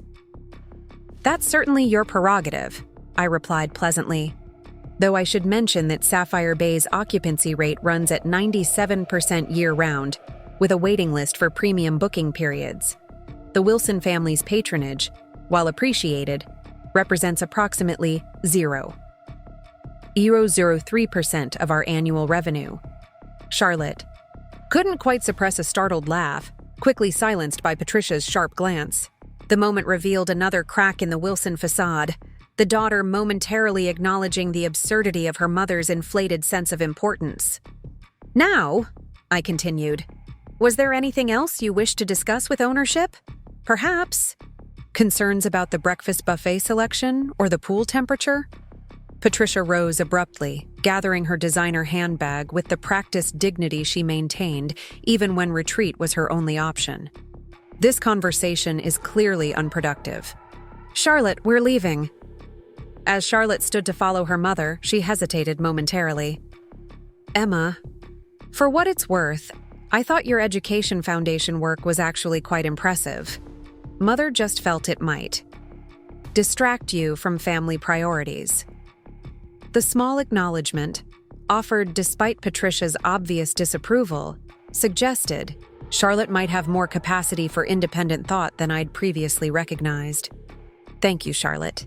The foundation remains one of my proudest accomplishments, alongside the global investment firm your mother prefers to pretend doesn't exist. After they departed, I remained in the lounge briefly, processing the interaction. Patricia Wilson had built her identity around being the unquestioned authority within her family and social circle. My refusal to diminish myself to accommodate her control threatened that self-image in ways she found fundamentally destabilizing. Rather than adapting to this new reality, she had attempted to reassert control through familiar channels, formal complaints, implied threats of withdrawn patronage, appeals to tradition and propriety. When those proved ineffective, her only remaining option was retreat and regroup rather than genuine reconsideration of her approach. My phone buzzed with a message from Michael. Mother just stormed through the lobby looking murderous. I'm guessing your meeting went well? The hint of humor in his text represented another small but significant departure from his previous pattern of anxious concern whenever Patricia was displeased. I replied simply, she expressed concerns about staff who don't know their proper place. Irony remains lost on her. His response came quickly. Had breakfast with Dad.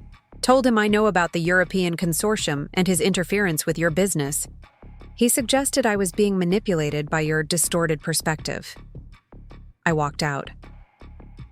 This direct confrontation with Robert Wilson represented perhaps the most significant evidence yet of Michael's changing priorities. Throughout our relationship, he had avoided direct conflict with his father, preferring accommodation and compromise to clear boundary setting. I was still considering how to respond when another message arrived. I've spent 2 years watching you accommodate my family's unreasonable expectations. Maybe it's time I stopped accommodating them too. The declaration stirred complicated emotions. Hope that Michael might actually be capable of meaningful change. Caution born from experience with temporary improvements that reverted under pressure, and a clear-eyed recognition that one text message didn't represent sustainable transformation. Before I could formulate a response, Gregory approached with professional deference. "Ms. Taylor, Dr. Kwame Addo has arrived for his meeting. He's waiting in the Sapphire conference room as requested."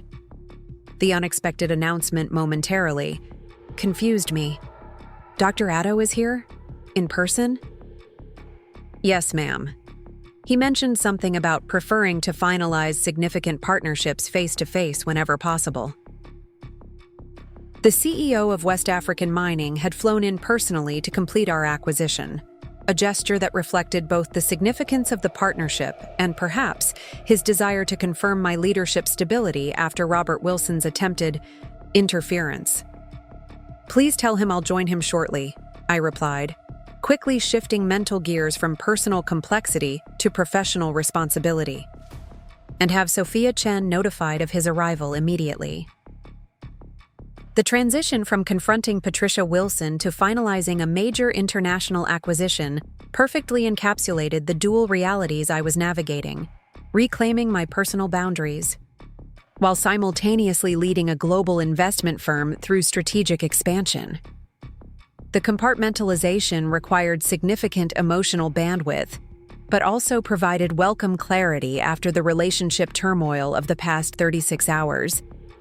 Dr. Addo rose as I entered the conference room, his dignified presence conveying the gravitas of a leader who had navigated complex political and business environments throughout his career.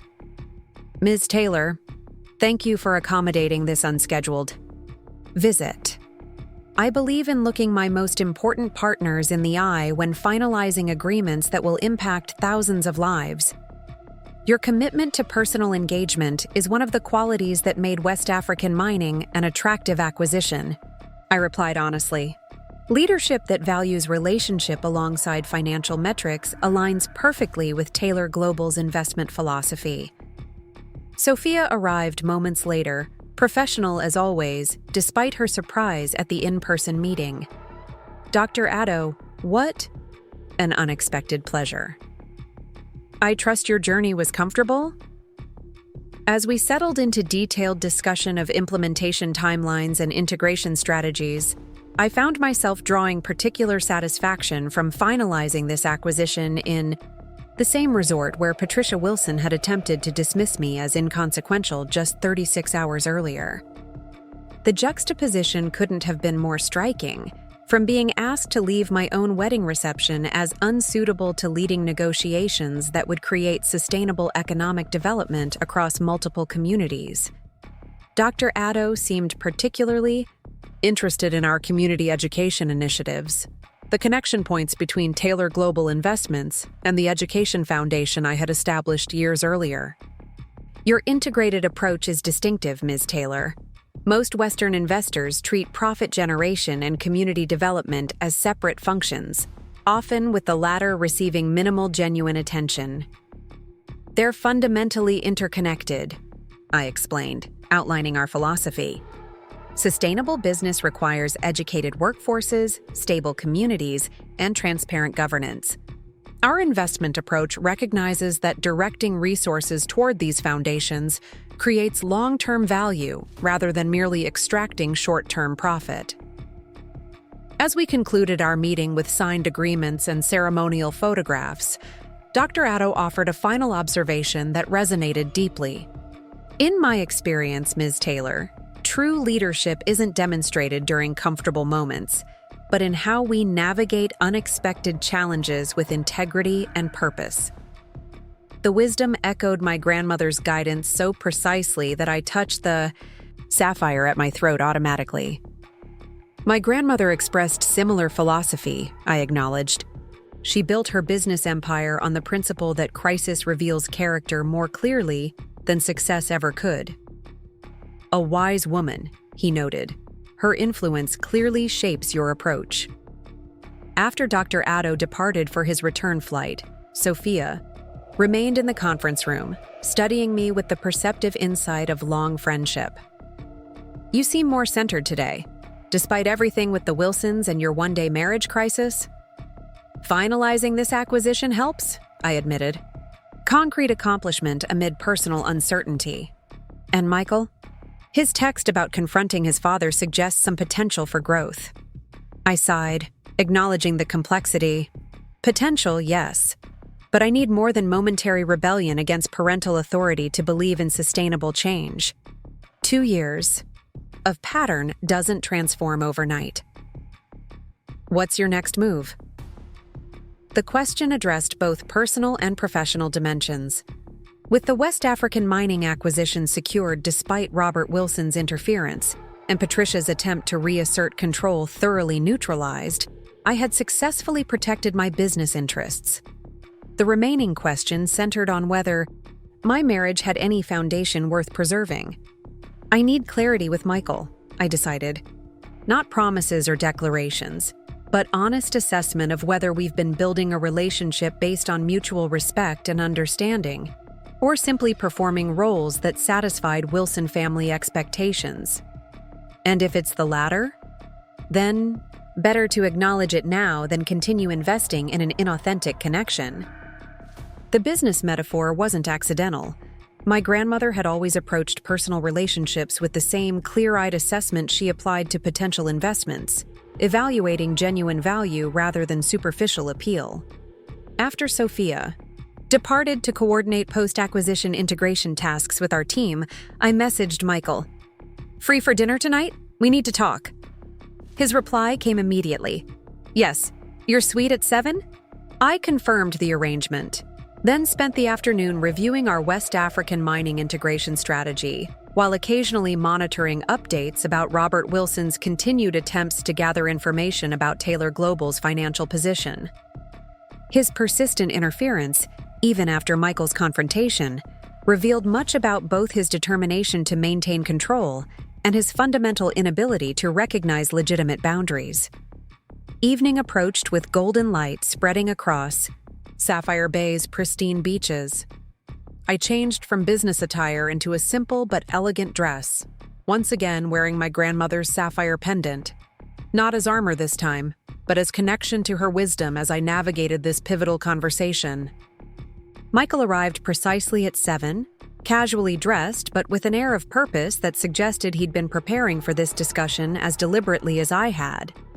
Gregory supervised dinner service with professional efficiency before discreetly withdrawing, leaving us alone with the sunset view and the weight of decisions that couldn't be postponed indefinitely. "I finalized the West African mining acquisition today," I began, choosing neutral professional territory to establish conversational rhythm. Their CEO flew in personally to sign the agreements. "Congratulations," Michael replied with what appeared to be genuine enthusiasm. "That's the Rare Earths project with the community development component, right?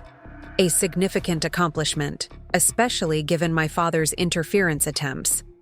Again, his specific engagement with my work rather than generic acknowledgement represented meaningful departure from previous patterns. "Your father continues his information-gathering efforts despite your conversation with him."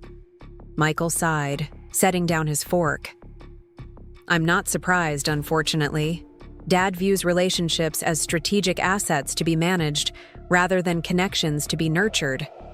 Withdrawal of support represents unacceptable failure rather than legitimate boundary setting." The insight into Robert Wilson's psychology was perceptive and notably critical coming from a son who had previously defended even his father's most controlling behaviors as well-intentioned guidance. "You seem different these past 2 days," I observed carefully. "More willing to question family patterns that you previously accepted as normal and necessary." "Having your wife nearly removed from your wedding reception by your mother tends to force some reassessment," he acknowledged with unexpected self-awareness. "But it's more than that. Seeing you in your actual professional context, watching you navigate complex business challenges with such clarity and purpose, made me realize how thoroughly I've failed to know the real you." "Why do you think that happened?" I asked, needing to understand his perspective on our mutual dynamic. Was it deliberate avoidance, or unconscious preference for a version of me that better fit Wilson expectations? Michael considered the question thoughtfully rather than offering defensive justification. Both, if I'm being entirely honest. I was raised to value certain qualities in a wife: social grace, family prioritization, adaptability to Wilson traditions. When we met, I was genuinely attracted to your intelligence and compassion, but unconsciously expected those attributes would naturally conform to Wilson parameters. And when they didn't? I compartmentalized, he admitted, focused on aspects of your personality that aligned with family expectations while subtly discouraging expressions that challenged those parameters. Not with conscious manipulation, but through selective attention and reinforcement. The self-awareness in his assessment surprised me, both its accuracy and his willingness to acknowledge his role in our dysfunctional dynamic. That's remarkably insightful, I noted. Where does it leave us? In uncharted territory, he replied honestly. I believe I love you, Emma. Not just the accommodating almost Wilson you became to please my family, but the brilliant, accomplished woman I'm only now truly beginning to know. But I understand why you might not trust that declaration after 2 years of enabling my family's systematic diminishment of you. The clarity of his assessment created space for equally direct response. I need more than declarations, Michael. Words come easily in moments of crisis or revelation. Sustained change in established patterns requires consistent, demonstrated commitment. What would that look like for you? The question was genuine rather than defensive, an actual inquiry about my needs rather than negotiation of minimum, acceptable change. Complete transparency about my professional identity and accomplishments, I began. No more downplaying my company or foundation to make your family comfortable. No more rescheduling business commitments for Wilson's social obligations without equal reciprocity. He nodded, accepting these terms without qualification. Direct, immediate intervention when your family attempts to diminish or dismiss me, I continued. Not later in private, but in the moment when it occurs. I won't be the only one establishing and maintaining boundaries that should be mutual responsibility. That will create significant conflict with my parents, he acknowledged. But I understand it's necessary and overdue. Most importantly, I concluded, I need genuine interest in my whole self, not just the parts that conveniently align with Wilson expectations. My company, my foundation, my perspectives and values, even when they contradict established Wilson patterns. Michael was quiet for a moment, considering these requirements with appropriate seriousness. Those are reasonable expectations for any authentic partnership. The fact that they feel challenging reflects how thoroughly distorted my understanding of healthy relationship has been. His response acknowledged both the legitimacy of my needs and his recognition of how far our dynamic had deviated from genuinely equal partnership. This level of self-awareness represented significant progress from the man who had asked me to leave our wedding reception table to accommodate his mother's sense of propriety. I can't promise perfect execution, he continued. 34 years of conditioning won't disappear overnight. But I can promise consistent effort, accountability when I falter, and genuine commitment to creating a relationship based on mutual respect rather than Wilson approval. The sapphire at my throat caught the last rays of sunset as I considered his words. Promise alone wasn't sufficient basis for such significant decisions. My business experience had thoroughly established the difference between projected intentions and demonstrated results. Yet, complete certainty was rarely available in either professional or personal contexts. Even the most carefully analyzed investments carried some element of calculated risk balanced against potential return. I propose a trial period, I suggested, approaching our relationship with the same clear parameters I would apply to any significant commitment. 3 months of rebuilding based on authentic understanding rather than expected roles. Not performing as husband and wife for Wilson approval, but genuinely exploring whether we have foundation for meaningful partnership. Michael nodded slowly, recognizing both the opportunity and the absence of guaranteed outcome. Fair assessment period with clear expectations and regular evaluation. essentially treating our relationship with the same careful analysis you'd apply to a potential investment. Exactly, I confirmed. Because that's what relationships fundamentally are: investments of time, energy, vulnerability, and trust. They should be entered with both emotional engagement and clear-eyed assessment of compatibility and return. As dinner concluded, and we moved to the balcony overlooking moonlit waves, Michael asked the question that would shape our path forward. When does this trial period begin? I touched the sapphire pendant that had witnessed every stage of this transformative wedding journey, from public humiliation to professional triumph, from relationship crisis to potential renewal. It already has, I replied simply. Every interaction since that moment at our reception has been part of establishing whether we have authentic foundation or merely compelling performance. The acknowledgement seemed to both relieve and challenge. Him, freedom from artificial relationship performance coupled with responsibility for genuine engagement.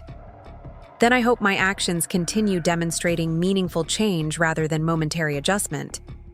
His articulation of exactly the distinction I'd been evaluating suggested growing alignment in our perspectives. Whether that alignment would sustain through Wilson family pressure and habitual patterns remained uncertain. But as the CEO of Taylor Global Investments, I was thoroughly accustomed to making decisions amid uncertainty, assessing potential against risk, and proceeding with both optimism and clear contingency planning.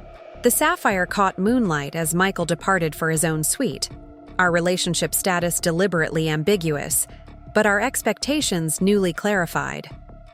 My grandmother would have approved of this approach, neither emotional abandonment nor naive acceptance, but strategic engagement with both heart and mind fully activated. Whatever direction our marriage ultimately took, Emma Taylor was fully present in all her complexity: professional accomplishment, personal boundaries, and authentic identity no longer diminished to accommodate Wilson family expectations. The woman who had nearly been removed from her own wedding reception had reclaimed not just her rightful seat at the table, but her fundamental right to define the terms of her own life, relationships, and future. 3 months after what Sophia had dubbed the wedding revelation, I stood at the railing of Sapphire Bay's clifftop observation deck, watching the sunset paint the ocean in brilliant hues of gold and crimson. My grandmother's sapphire caught the fading light, its deep blue intensity a perfect counterpoint to nature's fiery display. "Beautiful view," Michael said, joining me at the railing. "Though not as impressive as the quarterly reports you just presented to your board." I smiled, appreciating both the compliment and the genuine interest in my work it represented. The West African mining integration exceeded even our optimistic projections. The community education initiative is already showing measurable impact. "I'm not surprised," he replied. "Your approach to ethical investment creates value beyond financial metrics. It's transformational." Our 3-month trial period had reached its conclusion. Today would determine whether our relationship had built sufficient authentic foundation to continue, or whether we would acknowledge the fundamental incompatibility beneath our initial attraction. "Your parents sent another reconciliation overture," I noted, "delivered to my office rather than through you." Michael nodded. "They're finally recognizing they can't control our relationship through me. Progress, however reluctant." Robert and Patricia Wilson had cycled through multiple strategies during our trial period: indignation, social pressure, financial maneuvering, and finally begrudging acknowledgement that their son's marriage would proceed on terms they couldn't dictate. "Have you decided?" Michael asked quietly. "About us?" I turned to face him fully, evaluating not just his words, but the consistent actions that had gradually rebuilt trust between us. The man who had initially asked me to leave our wedding reception to appease his mother had transformed into a partner who prioritized our relationship above Wilson family approval. Not perfectly, not without occasional missteps, but with genuine commitment to growth beyond ingrained patterns. I have, I replied. I think we've established real partnership these past months. Equality rather than accommodation. Understanding instead of performance. Relief and joy spread across his features. So we continue? We continue, I confirmed. Not as a Wilson wife and dutiful husband, but as Emma and Michael, building something authentic together. He reached for my hand, his touch conveying certainty rather than possession. I love you. The real you. Not the version I once expected you to become. As twilight deepened over Sapphire Bay, I reflected on the journey from that wedding reception, confrontation to this moment of genuine connection. The woman who had nearly been removed from her own celebration had reclaimed not just her seat at the table, but her fundamental right to define the terms of her identity, relationship, and future. The sapphire at my throat gleamed in the gathering darkness, a symbol not just of my grandmother's legacy, but of the strength I had rediscovered within myself, the courage to stand firmly in my truth, even when others found that truth inconvenient to their expectations. Up next, you've got 2 more standout stories right on your screen. If this one hit the mark, you won't want to pass these up. Just click and check them out.